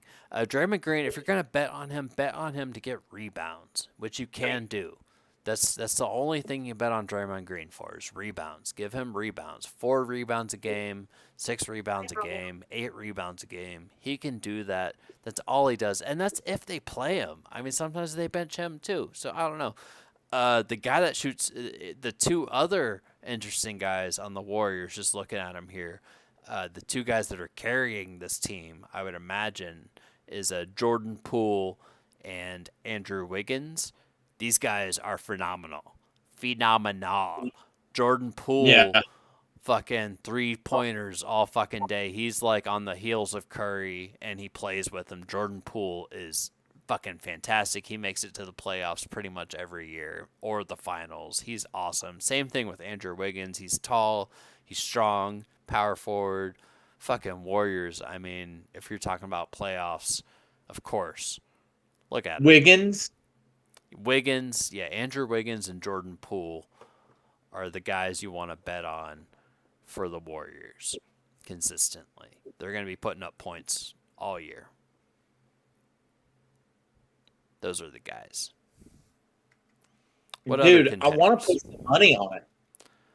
What other contenders? We got Milwaukee Bucks. What's their roster looking like this year? They still got Giannis Antetokounmpo. They got Chris Middleton. He's great. Drew Holiday. Man, I'm trying to pull up my fantasy on Yahoo. I wanted to put a little lineup together. So I know you can't share your screen, but I was wondering if you could like still maybe make me like I could share my screen maybe. Yeah, you can try. Can you give me that power? Can you give me the power? Give you the power. Hold on. Here we go. Hey, Do you see that? I'm I'm live. Yeah, I can see that if I pull up my Oh, nice. Discord screen. Hell yeah. If hold you on. want to look at the Milwaukee Bucks, of course you have Giannis, who's amazing. Your stream is still running. We've paused this preview to save your resources. Don't save my. I don't need you to save my resources. What? Chris Does that mean? Chris Oh, Middle here we go. Chris It's for some reason when I told it that it took it off. Good. Oh wait. Stop. Okay, good. Go back, you son of a bitch. Chris All right. Middleton and Drew Holiday. Those are guys you want to bet on in Milwaukee. All right. So checking out. You can see all this shit, right?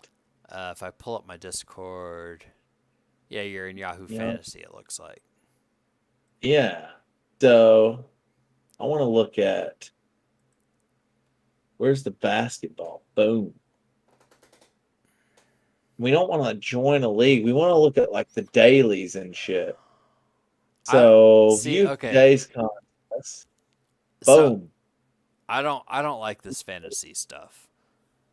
And You don't like dailies? no, Okay. and I'll tell you Well, why. I have.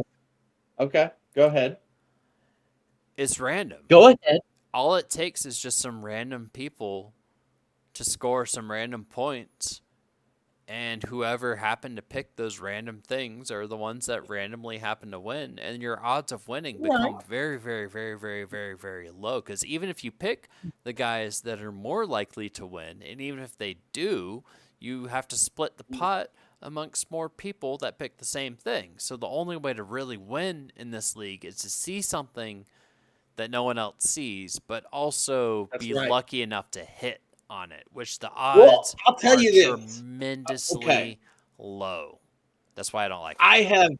I have hit a tremendously big in the NFL ones. Okay. I have not done well consistently in the NFL ones. Like I'm not good at like picking them week to week. I For failed some horribly. reason, Horribly, I failed at for the some NFL reason, dailies. for some reason in the basketball ones, I've done okay in like consistently. I've consistently like won money picking at something that I really don't know that much about. For some reason, I don't know why. That's why my stack is at 108 right now because of the stupid fucking basketball shit. That might be So- why, is because you don't know. Maybe that gives you the edge. Well, this is what I go with. I go with names that are familiar to me. That's really all I've ever done on here. It's like I've heard of this guy before, and I haven't heard of this guy before, and he seems like okay. And so I'll look at his stats a little bit, you know. well, let's take a look. But I mostly Let's, So let's pick one. So I got money to spend on here. Let's go with the fucking $3 league right here. I'm interested. All right. I've been holding off on NBA all year, but I'm interested to take a look. Well, let's see what's I happening. like it. I think it's fun just because I've won money doing it, you know. Hey, man. So here you go. I go with my go-to guy at point guard has been the dude from Atlanta, which I don't see him on here. Trae Young. Trae Young. Yeah. I don't see him under point guard. I don't like him. I don't like him like you do. Let's look. Let's look I at. think he's incredible, man. He puts up so many points and rebounds. He's insane.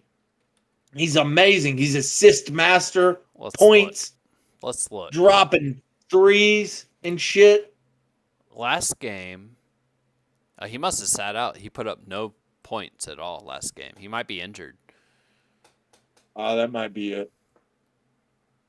Okay, so like for instance, so Kevin Durant is a name that sticks out to me. Like I know Kevin Durant is a really good player. I know Kevin Durant is like the top elite kind of guy. For sure. I don't know how good Boston is. I know they've got some good players too. Boston's fantastic. So maybe it's a high scoring game. Where are you looking at here? Brooklyn versus Boston, Kevin Durant. He's very high. Like I got to pay a shitload of money for him.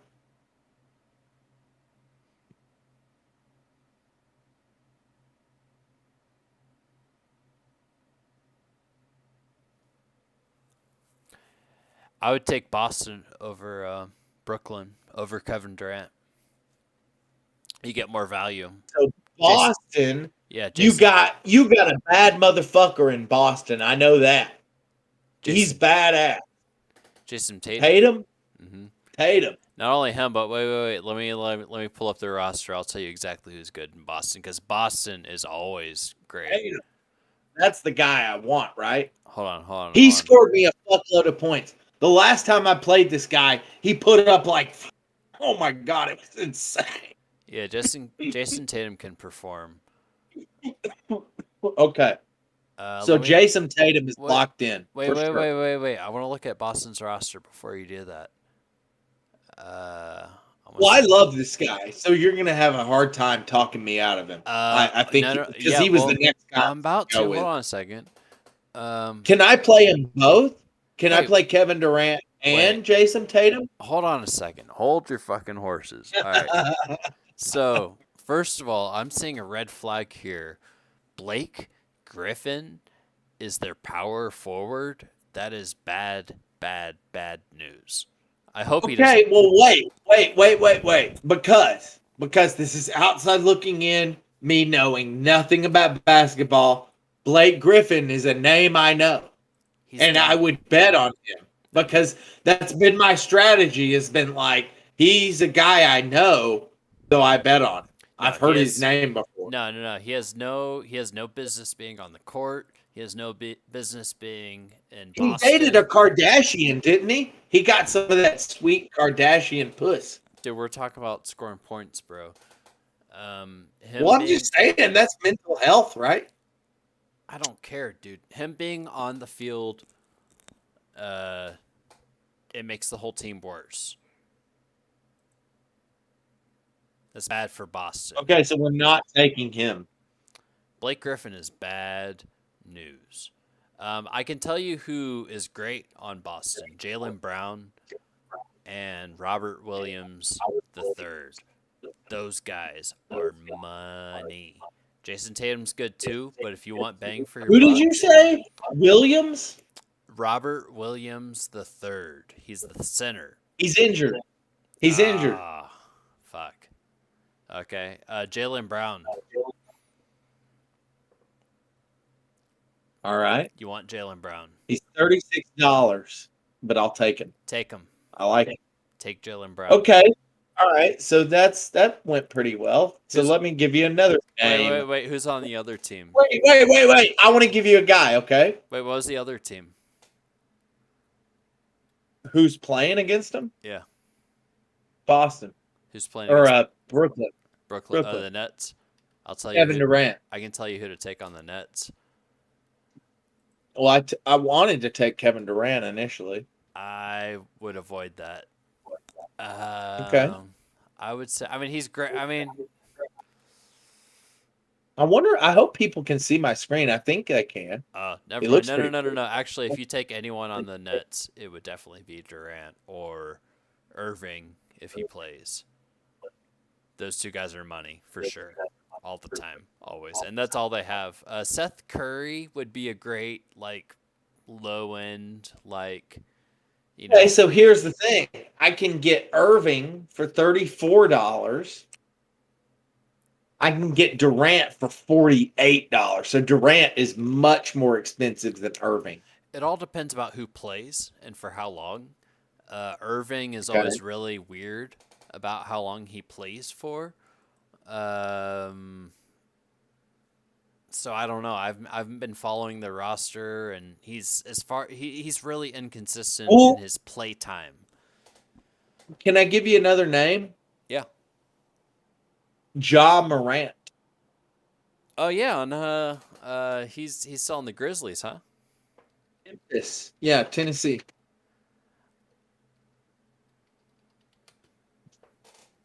I gotta say I hate their team, but Ja Well, Morant, so I've been betting on this guy, and he's been paying off, and it's only because you mentioned him like a year ago on a betting on ball stream. he is Like, and fucking so amazing. not only that, but I've also been buying his Funko Pops and Yeah. shit for the store, and I have sold out of Ja Morant figures. So I assume that Ja Morant must be a very good player. Yeah, he's the tits. His team sucks, but Well, he I'm is taking that. he's the best, man. He's the Okay, so I have best. very little money remaining between Jalen Brown, Jason Tatum, and Ja Morant. All right, so let me throw out some low ball guys for you that I know their names. All right, this guy's pretty cheap, and I know his name, Bojan Bogdanovic. Uh he's on the Hawks, Detroit. Detroit. I, I I think so. He's the strong forward. Uh fuck, I don't have that in front of me. Shit. I got pee, man. Hold on a second. That's fine. Go ahead. So another guy's name that I know, Al Horford. I am familiar with that guy's name. And keep in mind, guys, I'm looking at some very low end guys here. Harrison Barnes, I've heard of him before. Kevin Love, I've certainly heard of him before. Dennis Schroeder is a game time decision, but I have heard his name.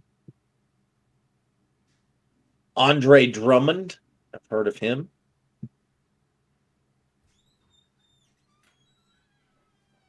Then it gets pretty scarce down here. Derrick Rose. So Derrick Rose plays for New York. He's only $10. He plays point guard. He's very cheap. I've heard his name before, and I know he was very good at one point. All right, so I'm looking at your lineup here. You got Ja Morant, which is awesome. What is a select shooting guard? My shooting guard? You want to look at some shooting guards? Yeah. What's Yeah. Okay. Well, I've heard of, let's just give a name that Tim's heard of before. Derek White. I've heard that name before. Plays for Boston. Plays against Brooklyn. Taking a lot of Boston guys at that point. Boston is great. Is great. They're a great team. Okay, here's another name. Here's another name I've heard before. Dennis Schroeder. He's a game time decision. He's only $12. I don't know these guys. Seth Curry. He's good. Brooklyn. Yeah. He's money. He's only $10. He's He good. looks kind of like a little bit of Steph Curry. He's You know? they're brothers. Oh, nice. Well, I'm totally taking him. He's good. He's really good. Yeah, he's only $10. Take him. Fuck yeah. Yeah. Nice. Yeah. All right. Now we I've- need a guard. I've seen him play, man. He's fantastic. Okay. I've heard of some of these guys. I've heard of Kyrie Irving. I've heard of Lillard. Damian Lillard. Yeah, Lillard's good. He's expensive and he's injured. Oh, well, stay away from that. Steph Curry or Kyrie Irving is healthy, but he's very expensive. Russell Westbrook, I've heard of, and he's only $26. Stay away. Anybody else I've heard of? Actually, Westbrook Burke. could have a good game if you have money left over for him. He just seems kind of expensive. Okay. Well, maybe we could just go to forward then. Okay, so I've obviously heard of Jason Tatum. We have him. Oh, Kevin we have Jason Durant, I've Tatum. heard That's of him. great. Yeah. Yeah, you want Jason Tatum for sure. Harrison Barnes. I've totally heard of that guy. I don't know who that is. I think he's pretty good. Okay, these two guys just have awesome names, and they're only $10. Isaiah Mobley and Obi Toppin. Isaiah Mobley is a forward. He plays for Cleveland. And Obi Toppin, who sounds like a Star Wars character, he plays for New York. So those guys seem kind of cool. I don't know him. And neither team is particularly good either. What about Yuta Watanabe? Oh, he's injured. I don't know any of the rest of these guys. Well, look at the teams. The teams. Yeah. Okay. Yeah. So you're looking for a forward, right? Yeah. I've got Jason Tatum. So or you want to look at centers? Kyle Kuzma is good. Kuzma? Yeah, he's $31. You think that's worth it? How much money do you have? $58 left. Can you see it? Yeah. He is expensive, huh? I mean, that's kind of expensive, I guess. There's Julius Randle. I've totally heard of that guy. Ben Simmons. Oh, he's injured. No, stay away from Ben Simmons always. Never, ever, ever bet on Ben Simmons, okay? So what about Harrison Barnes? Did you hear you me? Ever heard of him? Please tell me you heard Okay. me. Yeah, I won't ever bet on Ben Simmons. Thank you. That's no problem.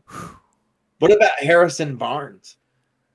I like this guy. Like I bet on him before, and he's come up good in the past. Okay. Kings? No. Who are they? No one's on the Kings. No one cares about them. I mean, but it's more about like how much points he puts up. I don't know. I've heard of his name. I mean, if he's hidden money, I'm just saying I don't know anything about the Kings. I've never seen them do anything before as a franchise. So, do you know anything about the Clippers? Are the Clippers any good? Not really. Okay, well, fuck Harrison Barnes. What about? Oh, I know this guy's name. Justice Winslow. He plays for the Pacers against Portland. Yeah, Portland. Yeah.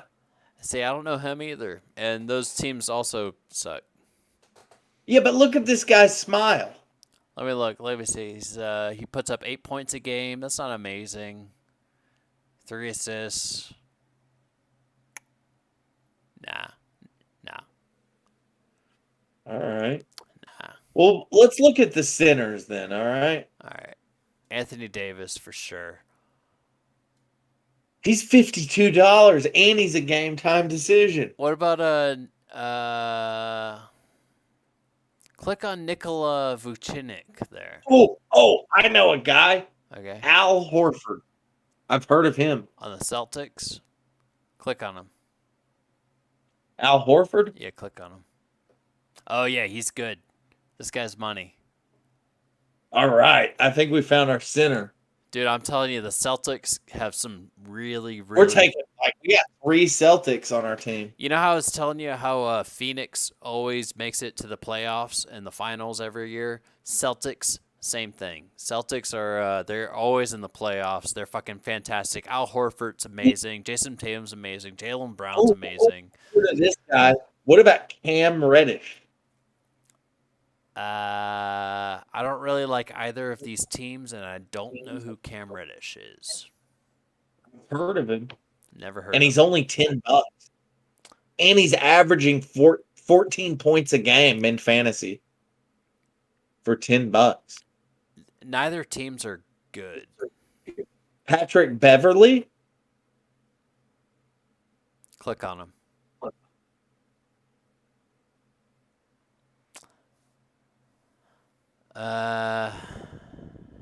No.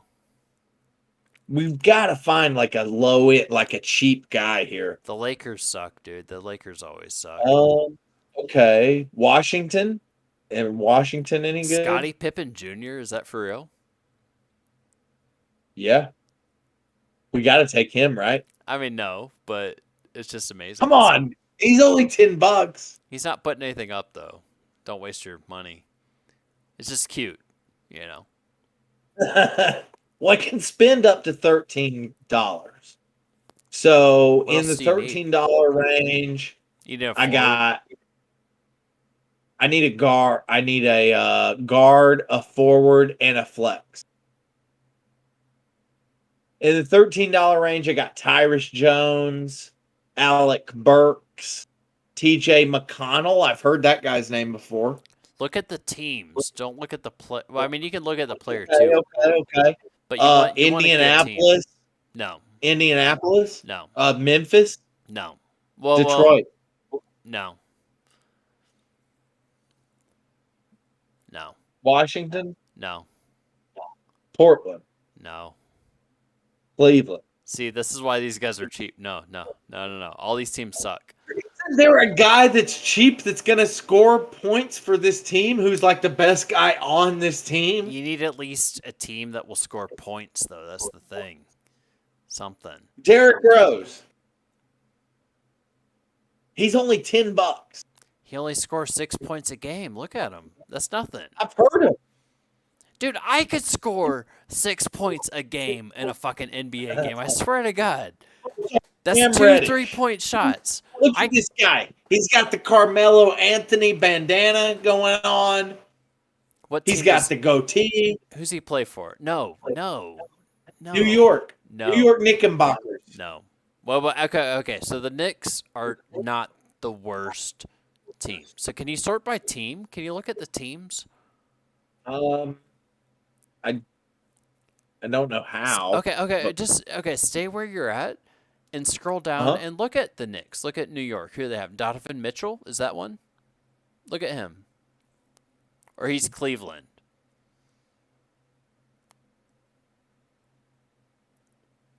He's expensive. He plays for Cleveland. He looks pretty good. I like him. He does. I do. All right. So if we were to take him, it would leave us Nothing. $5 left. Okay, so drop Yeah. him. Drop him. You like Jaylen Brown and Jason Tatum better? Oh my God, yeah. Do not drop either of those guys. What about you like Ja Morant too? Let's look at other point guards. I do like Ja Morant, but let's look at who else you could get. Kyrie Irving, Russell Westbrook is really cheap, Click on and he's scoring up to 33 points a game right now. Hey, this guy's really cheap. He's a game time decision. What about? He's injured. Damn it. Patrick Beverly. Go back. Guy is a name I keep coming back to. Go back up to the top. Click on Ja Morant's number 1. Really? Yeah, from Where's, point guards. where's Steph Curry? Is he? I don't think he's playing in this. I didn't see any Golden State guys. Huh. Okay. Go back to the top. Click on let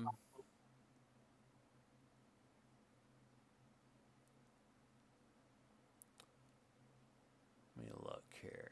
Kyrie Irving.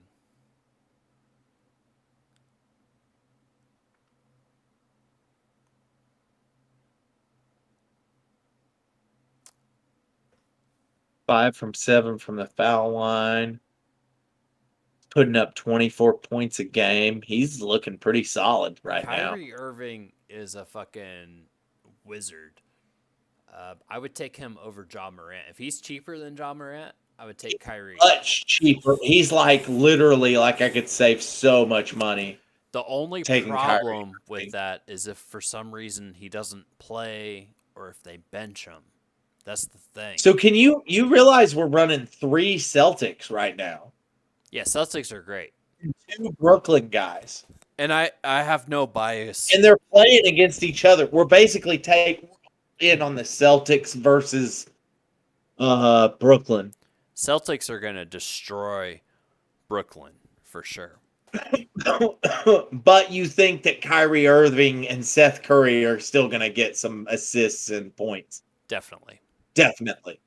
As long For as sure. Kyrie plays, he is going to destroy. I'm thinking about taking Russell Westbrook just because even if the Lakers are soft, because he's just such good value here at $26. Like, I mean, he's putting up 33 points a fucking game. He's also going against a weak team, Washington. Okay, so I'm locking in Westbrook here. So I've got 2 points positions to fill. Wait. And I've got wait. Oh. You're taking Westbrook over Kyrie? No, I have Kyrie too. I've got them both. I just feel like Westbrook is such good value. Like, he's good. He's good when he puts out points, and it looks like a good matchup too. So I think he's going to do really well this week. I see it. So I just got to fill my forward position, and I can really realistically only spend 14, maybe push it up if Jalen Smith, Justice Winslow, I've heard of his name before. And any of these other guys, I don't really know any of the rest of these guys. You have $27? Yeah. Who's the most expensive one you can get? Ben Simmons. Oh wait, he's injured. RJ Barrett. Also, I told you to never, ever bet on Ben Simmons. Ever. Ben Simmons. Isaiah Stewart. Ben Simmons is like the worst thing. Isaiah Stewart. He plays for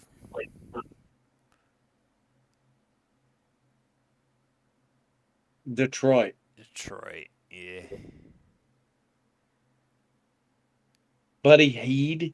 But Harrison Barnes. I'm telling you, man, this is the guy. Sacramento.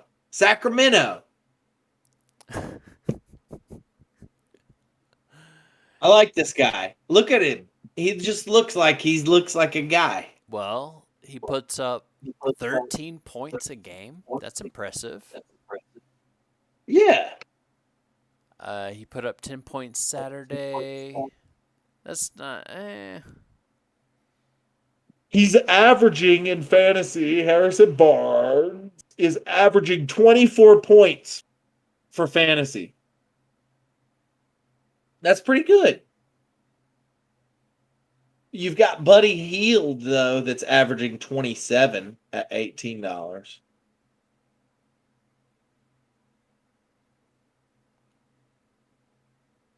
It's either him or Justice Winslow. I would say close this out and take another look at your point guard. Russell Westbrook? Yeah. You're paying $26 for him? Yeah.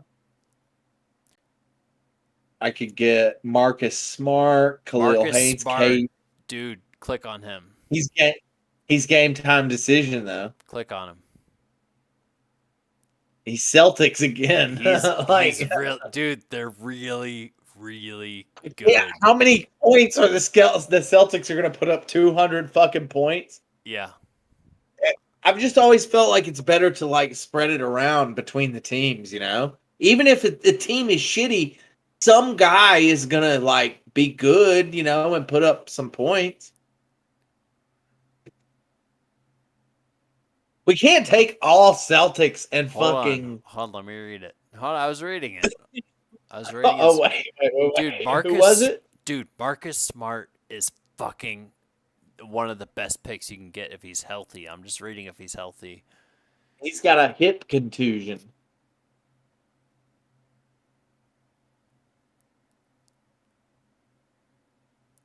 Would boost Derek White and Malcolm Brogdon's fantasy value. Damn it. Okay, yeah, so skip him. That's too bad. All right. He's amazing.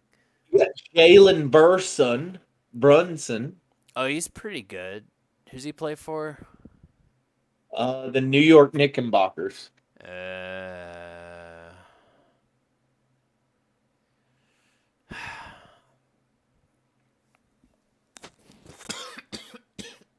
Dude, you seem so much more like impassioned about basketball than you like know these guys. You're like, oh no, that guy's terrible.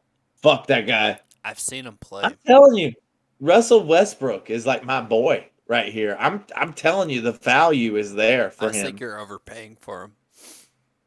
$26? Yeah. Okay. Well, I mean, you got Marcus Smart, but he's injured. Monte Morris, Tyrus Jones, Jonathan Goodwin, Ricky Rubio is injured. Derrick Rose, and we're into the $10 range at Derrick Rose. Let me keep looking. See here. Go down a little bit. Derrick Rose, Miles McBride, Patrick Beverly. I've heard of him. Scottie Pippen Jr., who's only averaging 2.2 points a game.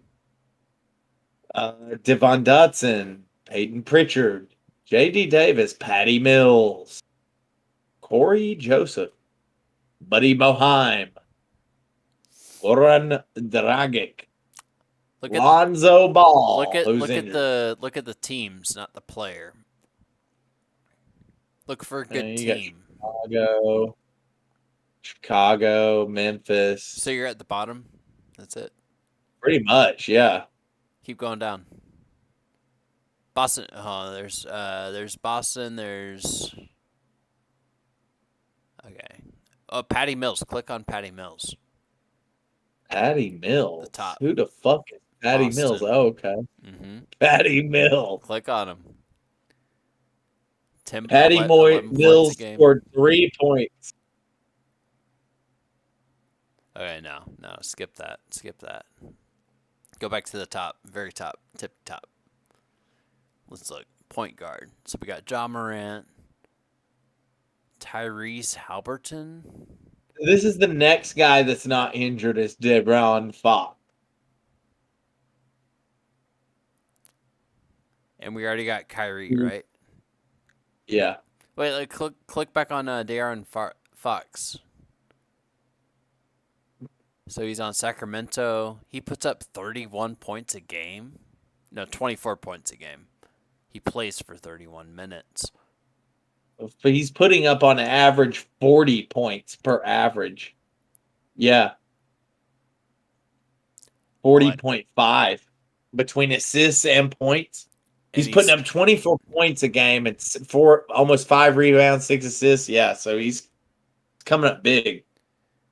And he's going up against. Do you think he's better? Chicago. Chicago's a weak matchup. Even though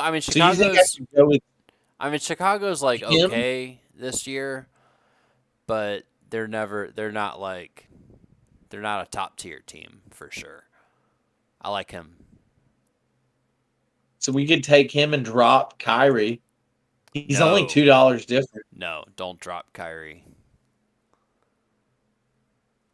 I would say drop. Well, shit, I don't know, man. I don't think we can have them both. Well, I was gonna say it would be between him and Westbrook, but he would be the Oh, top choice between the two. it leaves me 8. No, I don't think I can fill out a roster with that. What about the SF Jalen Brown? Let's see if we can swap him out with someone. Okay. Bojan Bogdanovic, I've heard of him. Click on him. 20 points a game. He plays for Detroit. Going against Memphis. He looks pretty good. Is he cheap? It's $20. That's not bad. Compared to Jalen Brown, which was like $36. Yeah, I'd take him. Take him. Unless there's someone else. So go down a little bit no, more. that's pretty good. Well, scroll down just a little bit more. Let's see. Yeah. Harrison Barnes. No, I like only got Bohan. to fill two more guys. I like Bohan. Who? Bohan. We have Bojan Bogdanovic. Okay. I like him. Hey, we just did. You can also look at your PF where Jason Tatum is. You might be able to find some value elsewhere too. Jason Tatum's great, but you might be able to find something better for cheaper. So we got Julius Randle. How is LeBron James at the top of that list? That's like getting Tom Brady. That's ridiculous. That is absolutely ridiculous. Randall's great, but not what you're looking for. Ben Simmons is injured. Who do you have right now? You have Jason Tatum. I don't see him on your roster. Let's see. He's $50, so he's the most expensive one. Oh, okay. He's the top one. Okay, that makes sense. Let's look at the teams, though. Portland, New York. Memphis. I like Randall, but he can't touch what Tatum does. Right. What about Jalen Smith? Click on him. Isaiah Stewart, I've heard of before. Plays for Detroit. Nah. Okay. Click on the guy under him, though. Randall, yeah, I've heard of him. Randall's plays for the New York Knicks. I love Randall. 24 points, 5 rebounds, 3 assists, and 3 triples. Damn. I love him, but he's so goddamn inconsistent. Who's he playing against? Cleveland. That's a good matchup. But look at better Tatum. Value. That's $20 cheaper than Jason Tatum. Yeah, but look playing at Tatum. Against Brooklyn. Yeah, but look at Tatum though, man. Tatum's like the best. Yeah, you don't want to drop him. Who's he playing against? He's playing against Brooklyn. That's a tough matchup. Brooklyn. Tatum's gonna go off. So it sounds like Randall actually has a better matchup from what you're saying. Tatum is gonna go off. Absolutely. Well, I've got him. Yeah. You don't want to drop Tatum. Isaiah Stewart, look any good to you? Nah, you're good with what you got. I just wanted to check, see, but no. I just got to fill out 2 more spots. Yeah, your forward and your util. What is util? I think he can be anything. Marvin Bagley. We got Indianapolis. We got Cleveland, New York, Boston, Brooklyn, Boston's Sacramento. good. Malcolm Brogdon. Does he even play? I guess. He's averaging 24 points in fantasy. His second lowest points of the season on Friday. Despite the game going into overtime, he's averaging the fewest points in his career. He's 29 years old. But he puts up 14 points. He's on a good team. Yeah. He's on a really good team. But so if we took him, it would leave us $15, and we would just have to. Who's the that we could get quickly. For what position? That would be our flex, like our forward. For $15. Monte Morris. Look at They're Manuel both quickly. Look at him. Plays for New York. Madison Square Garden. That's a big game. hell yeah. 6 rebounds, 2 triples. That's pretty good.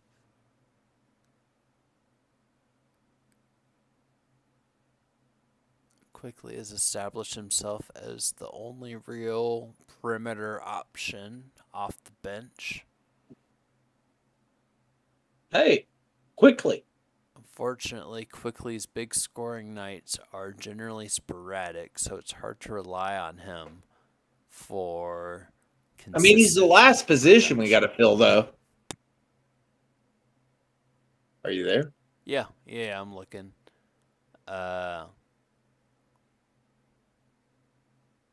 6 rebounds and 6 assists. Pretty good. Scored 9 points, and he's going against the Lakers, who are trash. Yeah, I like this guy. I like him. Nice. Yeah, Monte Morris, I like him. Wait. Player can't be added as this position is already filled. Hold on. No. I'm sorry, you're making too much money. Your account has been canceled. Okay, well, it wouldn't let us take. We were too good. Yeah, We were okay, so too we have fucking to go good. And forward, they're and like, he has to listen, get y'all, paid. we can't just give you all of our money. Right. Okay. Now, That's what about Buddy Hield? He plays for the Indiana Pacers, and they're playing Portland. Both teams He was terrible. suck.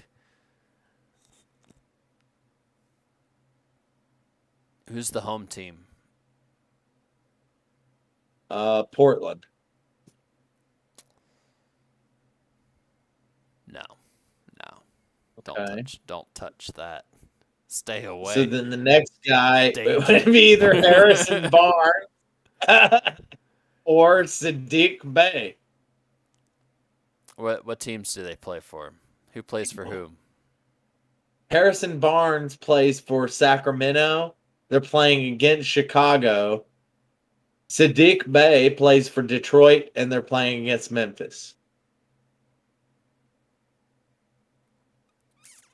I'm telling you, the gods are telling us to pick Harrison Barnes. Click I on brought him up like 10 times. Let me see him. Let me see this guy. 10 points. 5 rebounds. 5 rebounds. 2 assists. That's pretty good. Yeah. He had 1 steal. And he's Hell going yeah. against the Bull. Yeah, okay. Yeah. I mean, Nice. That leaves us with $1 left over in our budget. So we're done. I'm going with it. Fuck yeah. Okay. We're So, gonna win. How much can we win? Dude, we're gonna win fucking $1,000. All right, let me look here. So Kyrie Irving is money. Seth Curry, oh man, he's real good when he puts up points. $10 steal.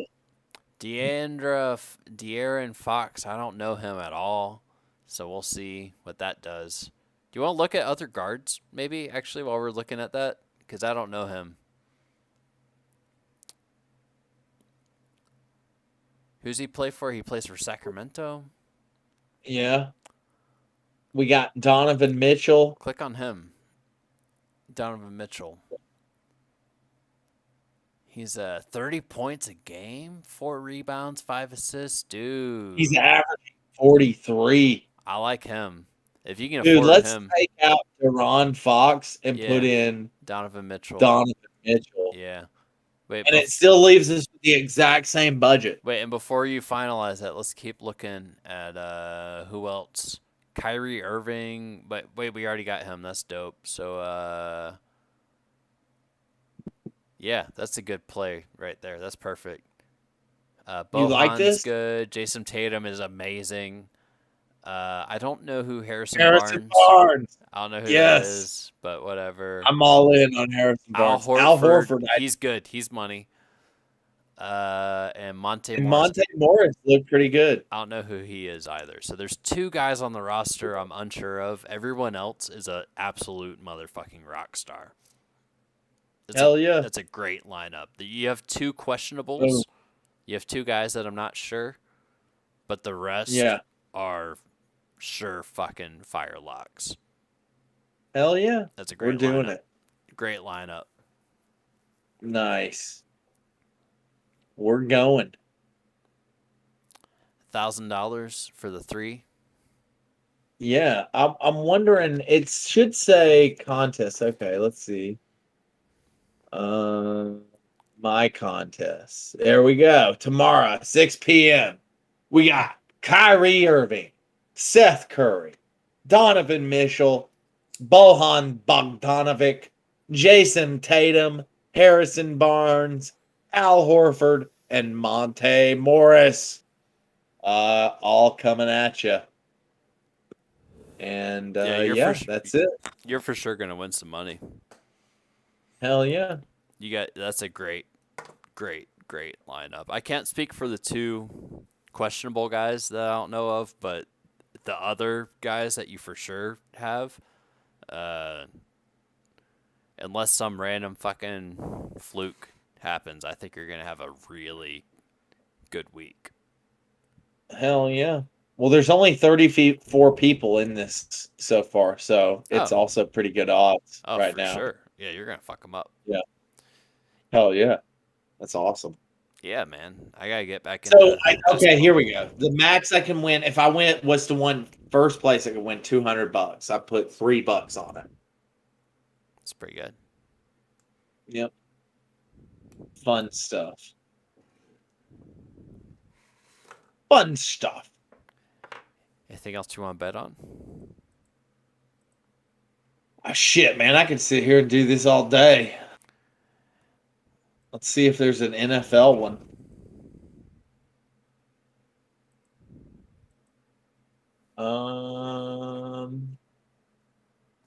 Upcoming? No, that's mine. Contest. Here we go. Yeah, here we go. Boom, the Sunday baller. Browns and Texans. So $10. Should I do a $10 entry, a $20 entry, a $1 entry? Oh, you're doing another. We did a $3 on the last one, so let's do a $3 on this one. Oh, these things are impossible to predict with football. Ooh, I love this. This is fun. No way. Let's start with quarterback. So I think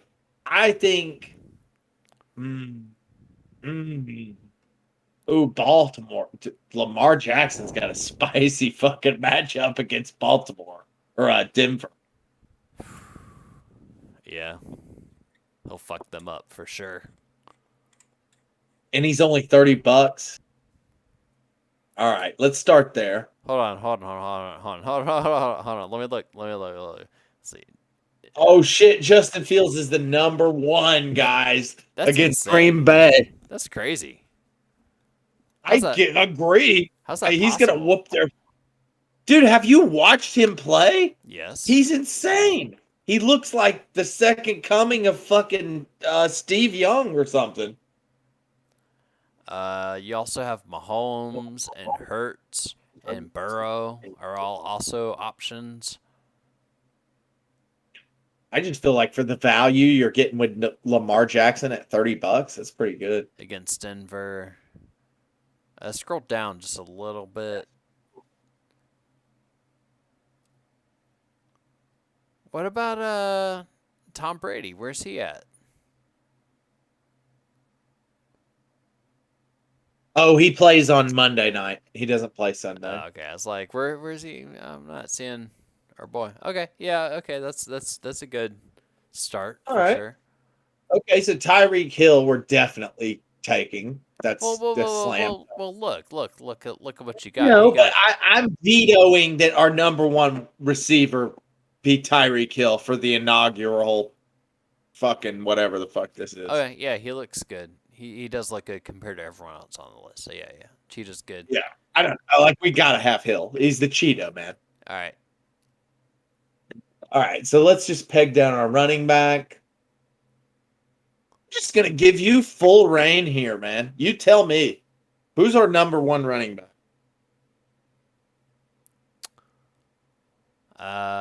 I like There's Eckler, but McCaffrey is a little bit cheaper, and Chubb Yeah. is even cheaper than that. Well, I'll tell you, a guy who's even cheaper.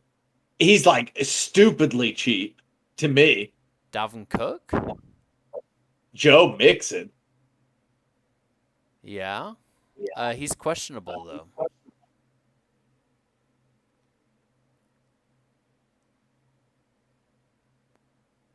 Concussion. Ew. Did he get it in the last game? I don't know, but it's not good. Well, I mean, the only thing is there's a timetable for them to return if it was in the last game. Dalvin Cook against the Jets looks like really good value. Yeah. Josh Jacobs, but he's also questionable.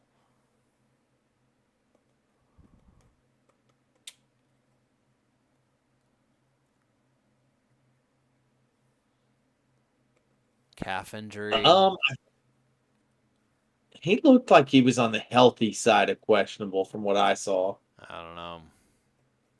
I like Dalvin Cook for your money. All right. Well, I told you I was going to give you free reign. Well, I also like Nick Chubb and Christian McCaffrey. Well, I think Dalvin Cook's a fine pick. It just depends how much money we end up having at the end of it. So start with Cook, and we'll see. We'll upgrade if we can. So let's pick a tight end. Kelsey and Andrews both available. Andrews being at $25, and to have the Wombo combo, Lamar Jackson, Mark Andrews combo against Denver. Against Denver, I like him. It seems good to me. Yeah. All right.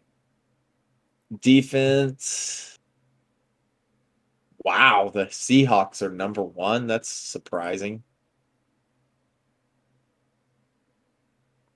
Philadelphia Eagles, only $17. Nah, we can do better. I would take.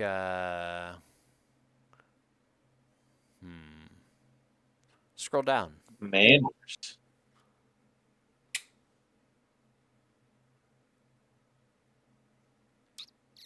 Giants. Against the Commanders? Yeah. Commanders actually. are kind of interesting. I would say the Giants against the Commanders. I for $3. Come on. They might actually do pretty good. Or look at the Bears against Green Bay. For $11. Or you could look at Lions against Jacksonville. But nah. Bengals. No, I kind of like that. Or Raiders versus the I like the Bears versus Green Bay or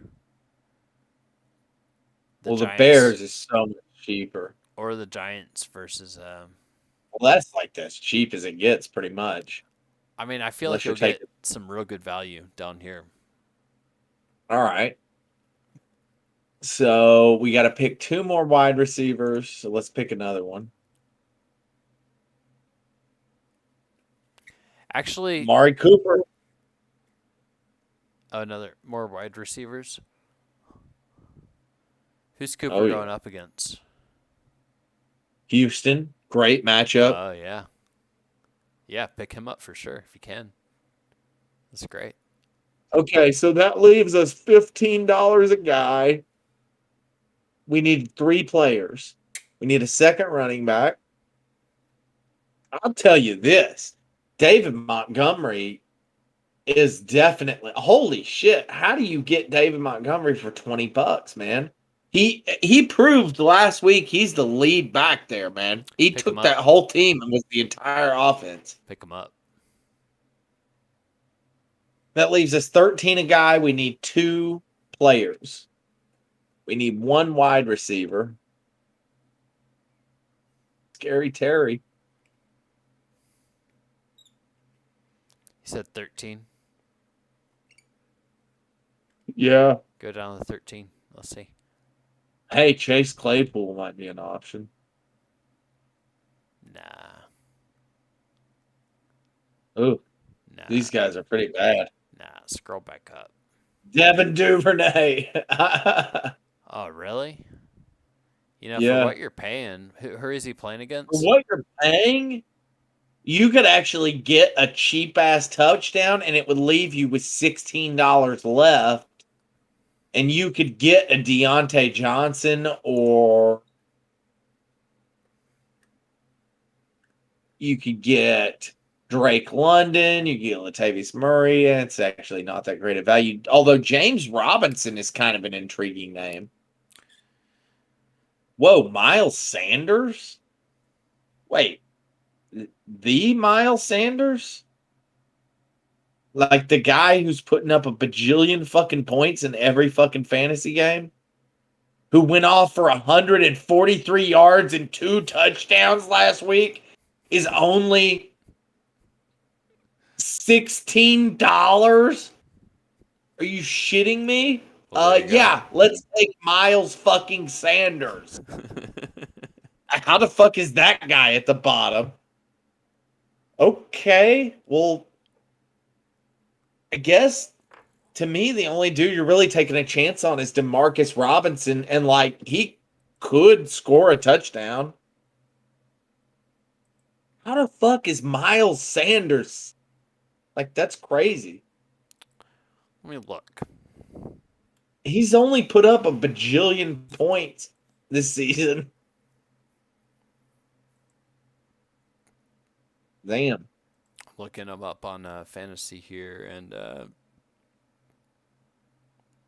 yeah, I mean, last week was an exceptional week for him, but Yeah. he's had a pretty good season. He's been Not good. bad. He's been good. For the value, I'm really happy to take him.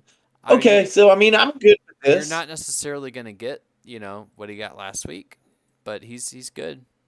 He's good. Hell yeah. Hell yeah. So we'll see where it goes. Boom. And sweet. So we did a fantasy basketball and a fantasy daily for football. Fuck Fucking yeah. That was all- fun. I'm making all kinds of money. Shit, Yeah. might as well make this just a fucking 24-hour channel. Just do this all the fucking time. Exactly. 24 hours a day. You bet your balls. Right. We're just betting constantly. We can start betting, like we can get like offshore accounts. Like when we go down to South America, we can actually get people to literally bet their balls on stuff. Like have Pedro's like moment on here. Like we can have Pedro's like he can come up and like do a segment with us. You're like, how's it going down there? like, And he's like, I "Oh, really like good. Josh Allen. He's Josh Allen is good this week. SA. Like, you're printing money down here, SA. Right, you're helping the community. Oh yeah, dude, we could jumpstart a whole fucking Yeah, community we're like, outreach look, guys, program. if you just put $1 into Josh Allen every week, at the end of this, you're gonna have $20 at least. Yeah. We like prove it to him on a chart. Yeah, community outreach program. We can get the local government involved and be like, listen, this is you gotta put your pesos where your balls Right, are. and then maybe we can reach out to Josh Allen and be like, yo, for every touchdown, we're fucking putting in a toilet. Yeah. We're fucking, these kids are eating. He looks, This is great. So he looks- keep scoring. he pal. looks kind of Mexican too with his little mustache there. He's like, hey. Yeah. I bet he's down with the Mexicans. You know it. How could he Dude, not Josh be? Allen loves that shit. There's a bunch of Josh Allen's a man of the world. There's a bunch of He loves racist the jokes I world. could have there about running over the border, like how he's able to rush really well, but yeah, I'm not gonna go there. Josh Allen, Tyreek Hill. Josh Allen, he carried my baby over the border. He's my boy. And Tyreek Hill so fast, he got me over the border quick. Oh, Cheetah, it's my boy. Cheetah, he's the best bandito. What That's do why they he call moved- those guys that like That's why Coyotes? That's why Cheetah went down to fucking Miami, man. It's He's fucking- got to smuggle them Cubans in. He's doing the Lord's work. That's right. And anyone that finds this offensive, hey man, I'm all about bringing people over. Come on over. Let's party. Me too. Let's party, SA. Let's party. Party in the USA. Party in the Go USA. Raiders. Dude, what's that? Oh, dude, what's that fucking Cheech and Chong shit? It's like and Chong, Mexican Americans. Where they don't like to wake up early in the morning because they have to, and they get up real slow. Mexican Americans don't like to just get into gang fights and Yeah. flowers and music and white girls named Debbie too. And white girl's named Debbie too. Mexican Americans are named Chata and Chela and Chema and have a son-in-law named Jeff. Mexican Americans don't like to get up early in the morning, but they have to, so they do it real slow. Mexican Americans love education, so they go to night school and they take Spanish and get a B. Yeah, leave that in. Mexican Americans love their nanas and their nonos and their ninas And their ninas and their ninos. Dude, I knew a Spanish kid in my Spanish class that was faking, and it was amazing because He was faking what? not knowing Spanish. He was taking Spanish class. And he didn't know Spanish? No, he's a Mexican, and he was faking that he didn't know Spanish, and he took Mexican class, and it's like he was saying in the song where they do that and get a B. Like I knew that kid, except he was cool. His name was Fernando, and he helped me with my Spanish homework. Like I wouldn't do my Spanish homework, so I had home period with Fernando, and I'd be like, "Yo, Fernando, like fill this shit out for me real quick." He's like, "Okay," and Okay. it was a good Okay, relationship. no problem, listen. Yeah, he actually Dude, did. Mexican American. He did actually. Well, he was Puerto Rican, and I'm pretty sure he ended up in a gang and probably in prison. Aw, and, man, and he was that a, sucks. and he was a little guy too, so he probably got yeah, he's probably You think he turned into like a girl? yeah, Yeah, little Fernando. it goes that way sometimes. That's shit, dude. I don't know if how much you've read into prisons, the American prison system, but It's not pleasant. It's not a good place to be. dude, if you're white, you have to like be a Nazi. That's like the only way you can survive. You might have to be a Nazi girl. Yeah. With a beard. If you want to live. I mean, that's the thing is like, you've got kind of two options in prison, you know? It's like, do I want to live? Or am I okay with like not living anymore? yeah. Well, and it's all like racial. Like they have their racial Right. systems. Which is whack, is it would be really hard for me to like. You have to. I think, I mean, at the end of But the you have day, to. You yeah, have well, I to. mean, you could kind of like just let him kill you. Well, yeah. Or You go to isolation. or you could go to solitary confinement and like go crazy. Yeah. Like, because that is an option. Like, you could like completely like, and that, like, honestly, if I was pressed, like, it's like I can kill people or I can like go crazy within my own mind. Well, if it's I mean, either I be guess the higher route, is to, like, well, yeah, choose if- your own. I mean, if your fucking crazy. option is to be like a Nazi white supremacist little bitch, And they're gonna ask you to kill people. They're gonna ask you to suck dicks. yeah. They're gonna ask you to do all sorts of No, nefarious they shit. won't ask you to do anything. They're gonna It's gonna be like that. You have to do this. Yeah. I, Like, solitary. that's what I'm saying. It's like if those are your options, Give to me me, solitary. it's like going insane. Because that's what basically what you get, like what your other option is. It's like, well, you can sit in this place by yourself for the rest of your sentence, but there's literally like it's just you. So like, good I- luck. I think it depends on how long your sentence is, but the whole insane thing, I'm not so sure about. Like, I know You it's don't think that if you were stuck just completely alone for like years by with no human interaction or in like so limited to the point where it's just you basically and whatever the fuck's going on in your head.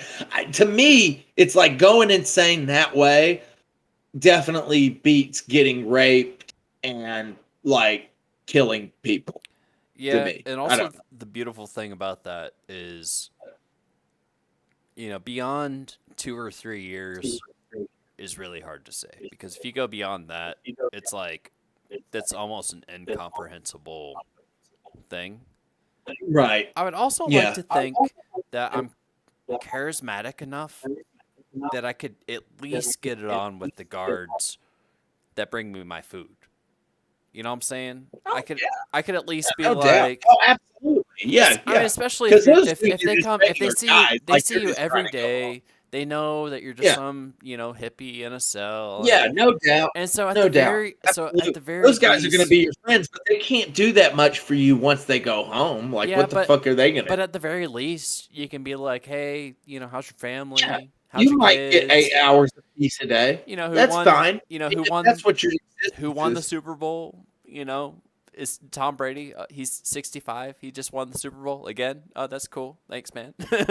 Like, and then beyond that, I would love to dude, I would love to get like a dude in prison. It'd be so easy. We could totally do it. And like ask him like questions and shit. Like, do you get raped? Like, how often Well, do you get raped? Like, do you have to be a fucking Nazi? And really like hit him like hard, like with the hard stuff, you know?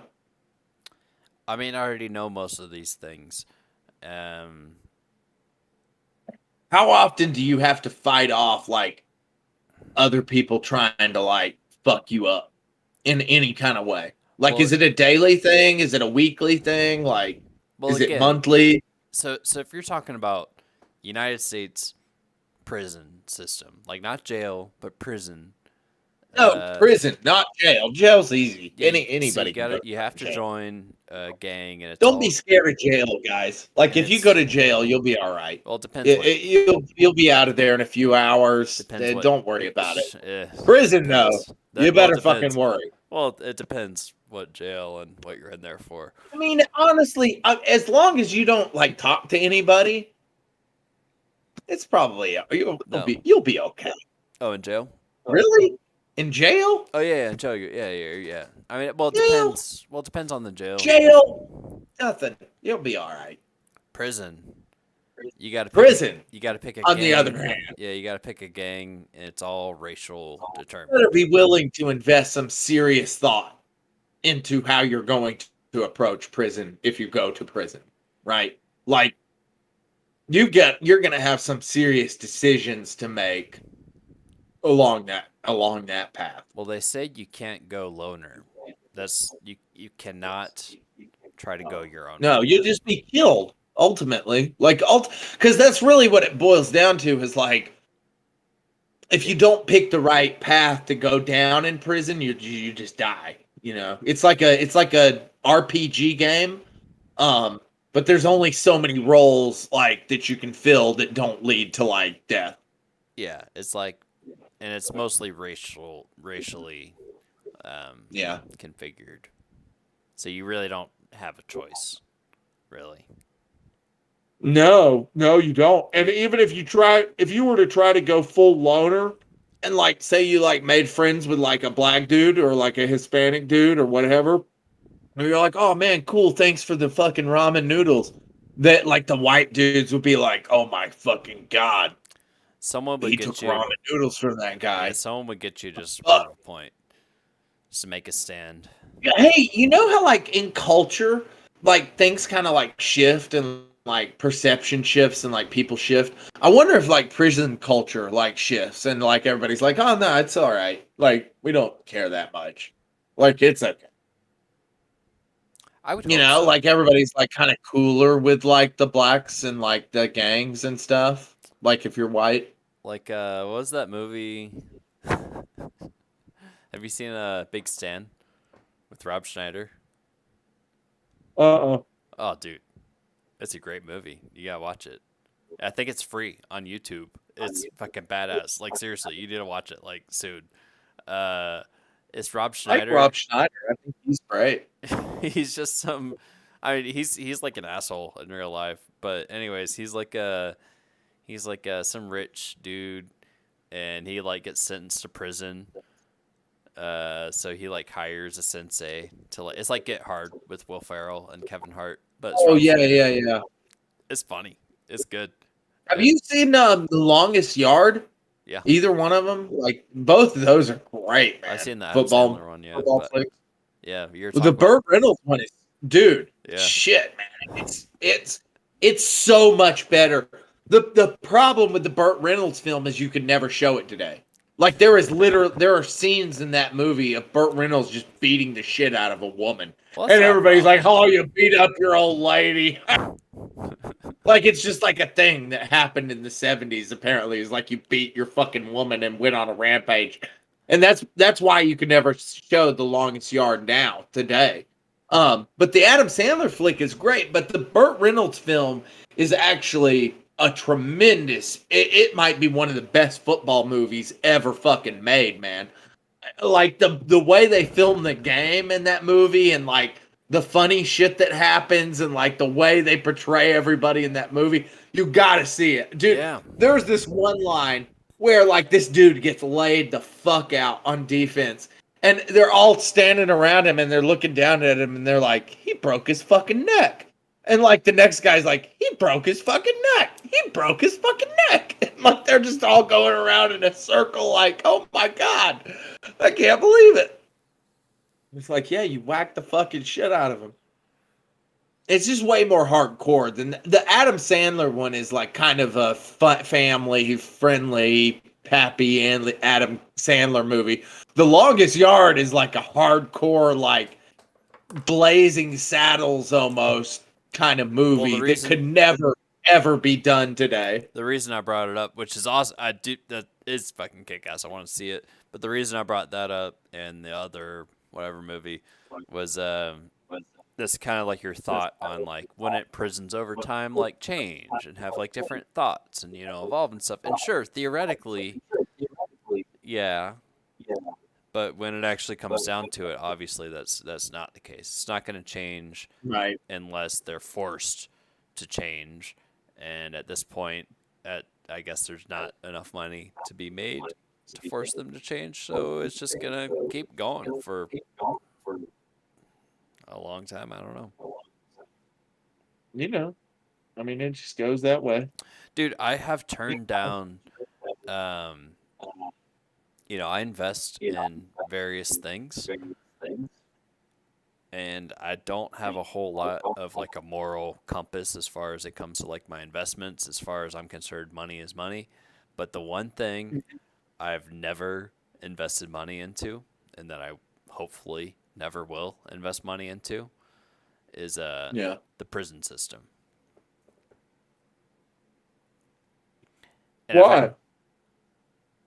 I feel like it's just karma. I feel like if I bought Geo, which is the big one, that I would. The problem is, here's why. Here's why, like, it almost makes sense to invest money in the prison system as opposed to other fucking shit. And here's why. Is because the money that you would put into investing into the prison system would directly benefit the prisoners of the prison system. Not necessarily like the politicians and the bullshit that like surrounds it. Like the prison system in and of itself is fucked. But like the people in prison system would actually like be benefiting from your donation as opposed to like getting even more fucked every day. No, it's that's not. That's the only thing I would say about it's that. not a donation. It's buying a piece of ownership of the prison. So you're basically like a Oh yeah, yeah. Like you're uh, investing into it. I understand what you're saying. yeah, Yeah. there are publicly traded companies. Geo is the big one I just mentioned, where Mhm. you can buy prison stocks. It's real. Right. And I believe it. and I mean, had I I'm sure. bought it Probably a 5 years big ago, ass. I could have made a bunch of money. I thought about it. Like I could have made a bunch of money off of it, but I Mhm. refused to do that. So, there's that. That's where I draw my line. I am Funny, buying. I'm really good friends with a guy who's in law enforcement who invested into pot. Oh yeah. When it became legal, he put money into pot stock. When it became legal in certain states, he made a bundle, and he was a cop. That's different though. And There's so I mean, nothing wrong. it's There's nothing wrong with what he was doing, right. but if you're investing in the imprisonment of like poor people that But are it is kind of mostly the opposite side of that, right? To a certain extent, it's like we're sitting here saying like fuck the man, like fuck your system or whatever, and like the cop is on the other side saying, "Oh, that's a great opportunity to be made." yeah, You except know? except pot stocks haven't really been doing that well recently. No, Not in a no, while. not at all. But it's cool they tried, and hopefully made some money when he had the chance to.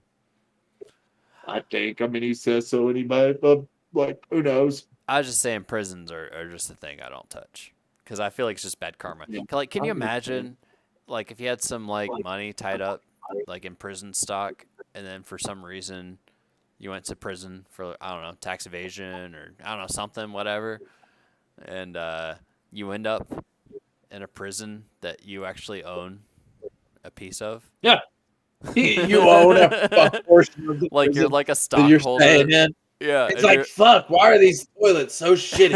I fucking paid for them. God damn it. I just feel Oh like my that's god, kind of like man. the karma that comes with that. Yeah, you're probably right. I mean, it's sad to say, but you're probably right. But I do buy other fucked up shit. Like I've been buying like oil and uranium is like one of my favorites right now. I love uranium right now. It's pretty cheap.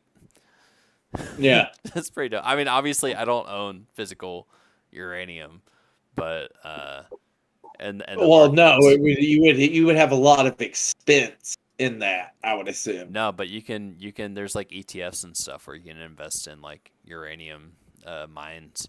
It's pretty dope. How much are you actually netting off uranium, though?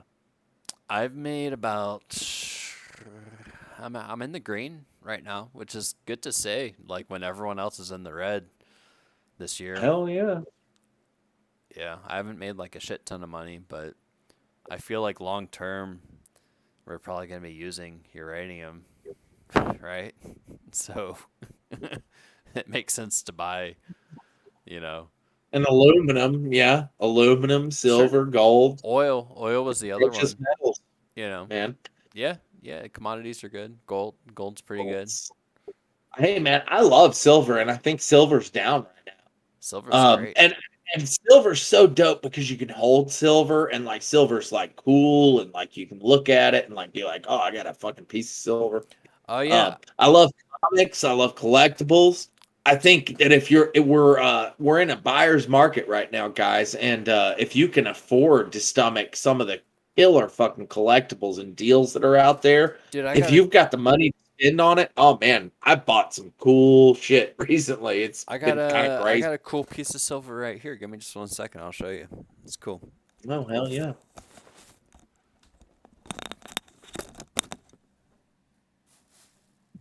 That being said, I don't know how much the old Dan Aykroyd bottle is going to go for, but it is so neat.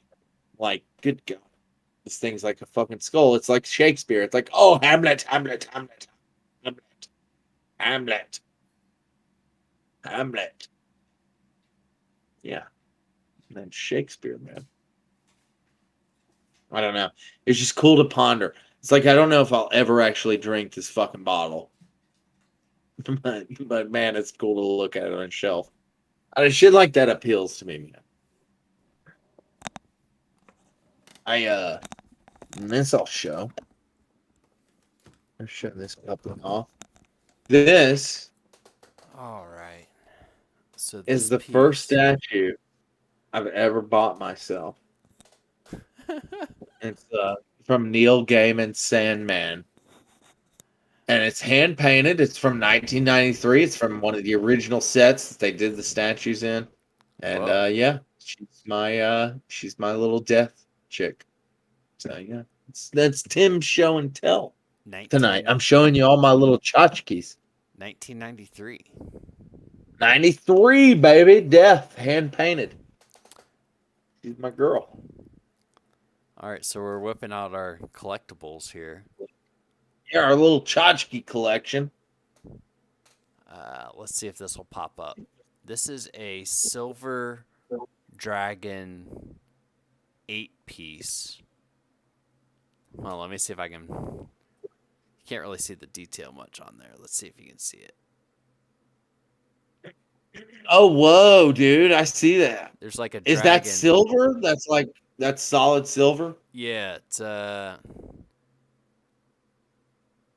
you can't Oh really man, you can't really see the engraving as much on the camera there, but there's like it's like a 8-figure dragon Yeah, that's carved in there. cool. It was it's made in Australia. It's like it's actually technically a $2 coin, Yeah, but I love shit like that. I love silver rounds. I love shit that's like odd sizes and ancient coins and shit. Like that shit's so yeah, intriguing. it's like to a me. limited edition thing. I don't know exactly how much it's worth right now, but I traded a Well, just Nintendo. from the silver, it has value. You know. Yeah, it has more value in its like collectability. But Right. I traded a Nintendo Switch Lite for it. Hell yeah. Yeah, I had a extra Nintendo Switch Lite. This was early on in like the COVID stuff when it was like hard to get things. Electronics weren't really coming through, Yeah. and I bought a bunch of Nintendo Switch Lites, and I sold them. Man, so I drank this entire bottle of Francis Coppola, the 2020 Black Label. I paid $15 for this bottle of wine, and it's excellent. I really enjoyed it. Everything. The taste was excellent. I went through it like I didn't even realize like I went through this whole fucking bottle. Yeah, that's great. Hey man, Francis Ford Coppola knows how to make his own fucking wine here, I suppose. Maybe he'll He's doing a sponsor good us, start job there. sending us some, huh? Doing a good job. Sponsored by. Yeah, man, I'm giving shout outs to fucking Nicolas Cage and shit, your uncle. Man, betting on balls.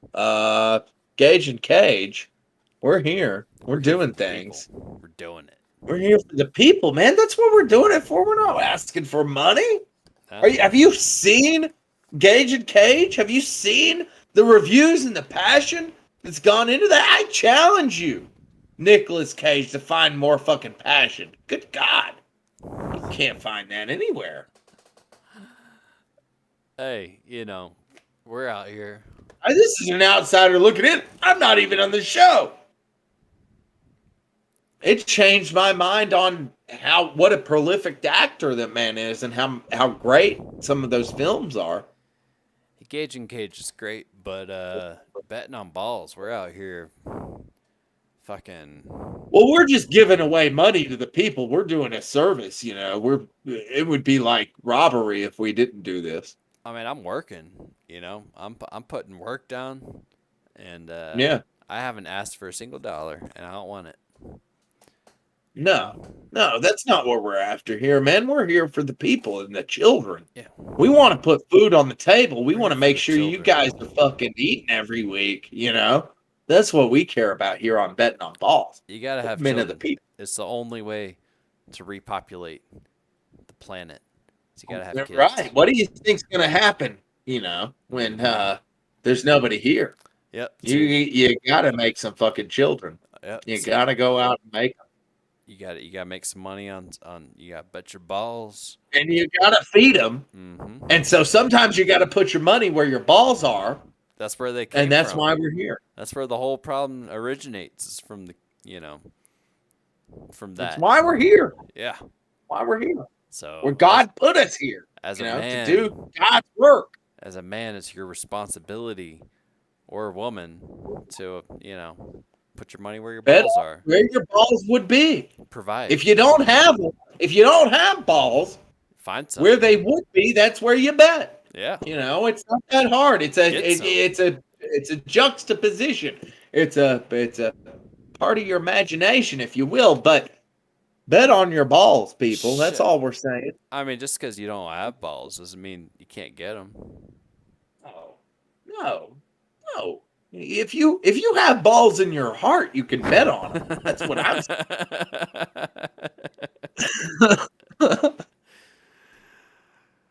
Amen. Amen, brother.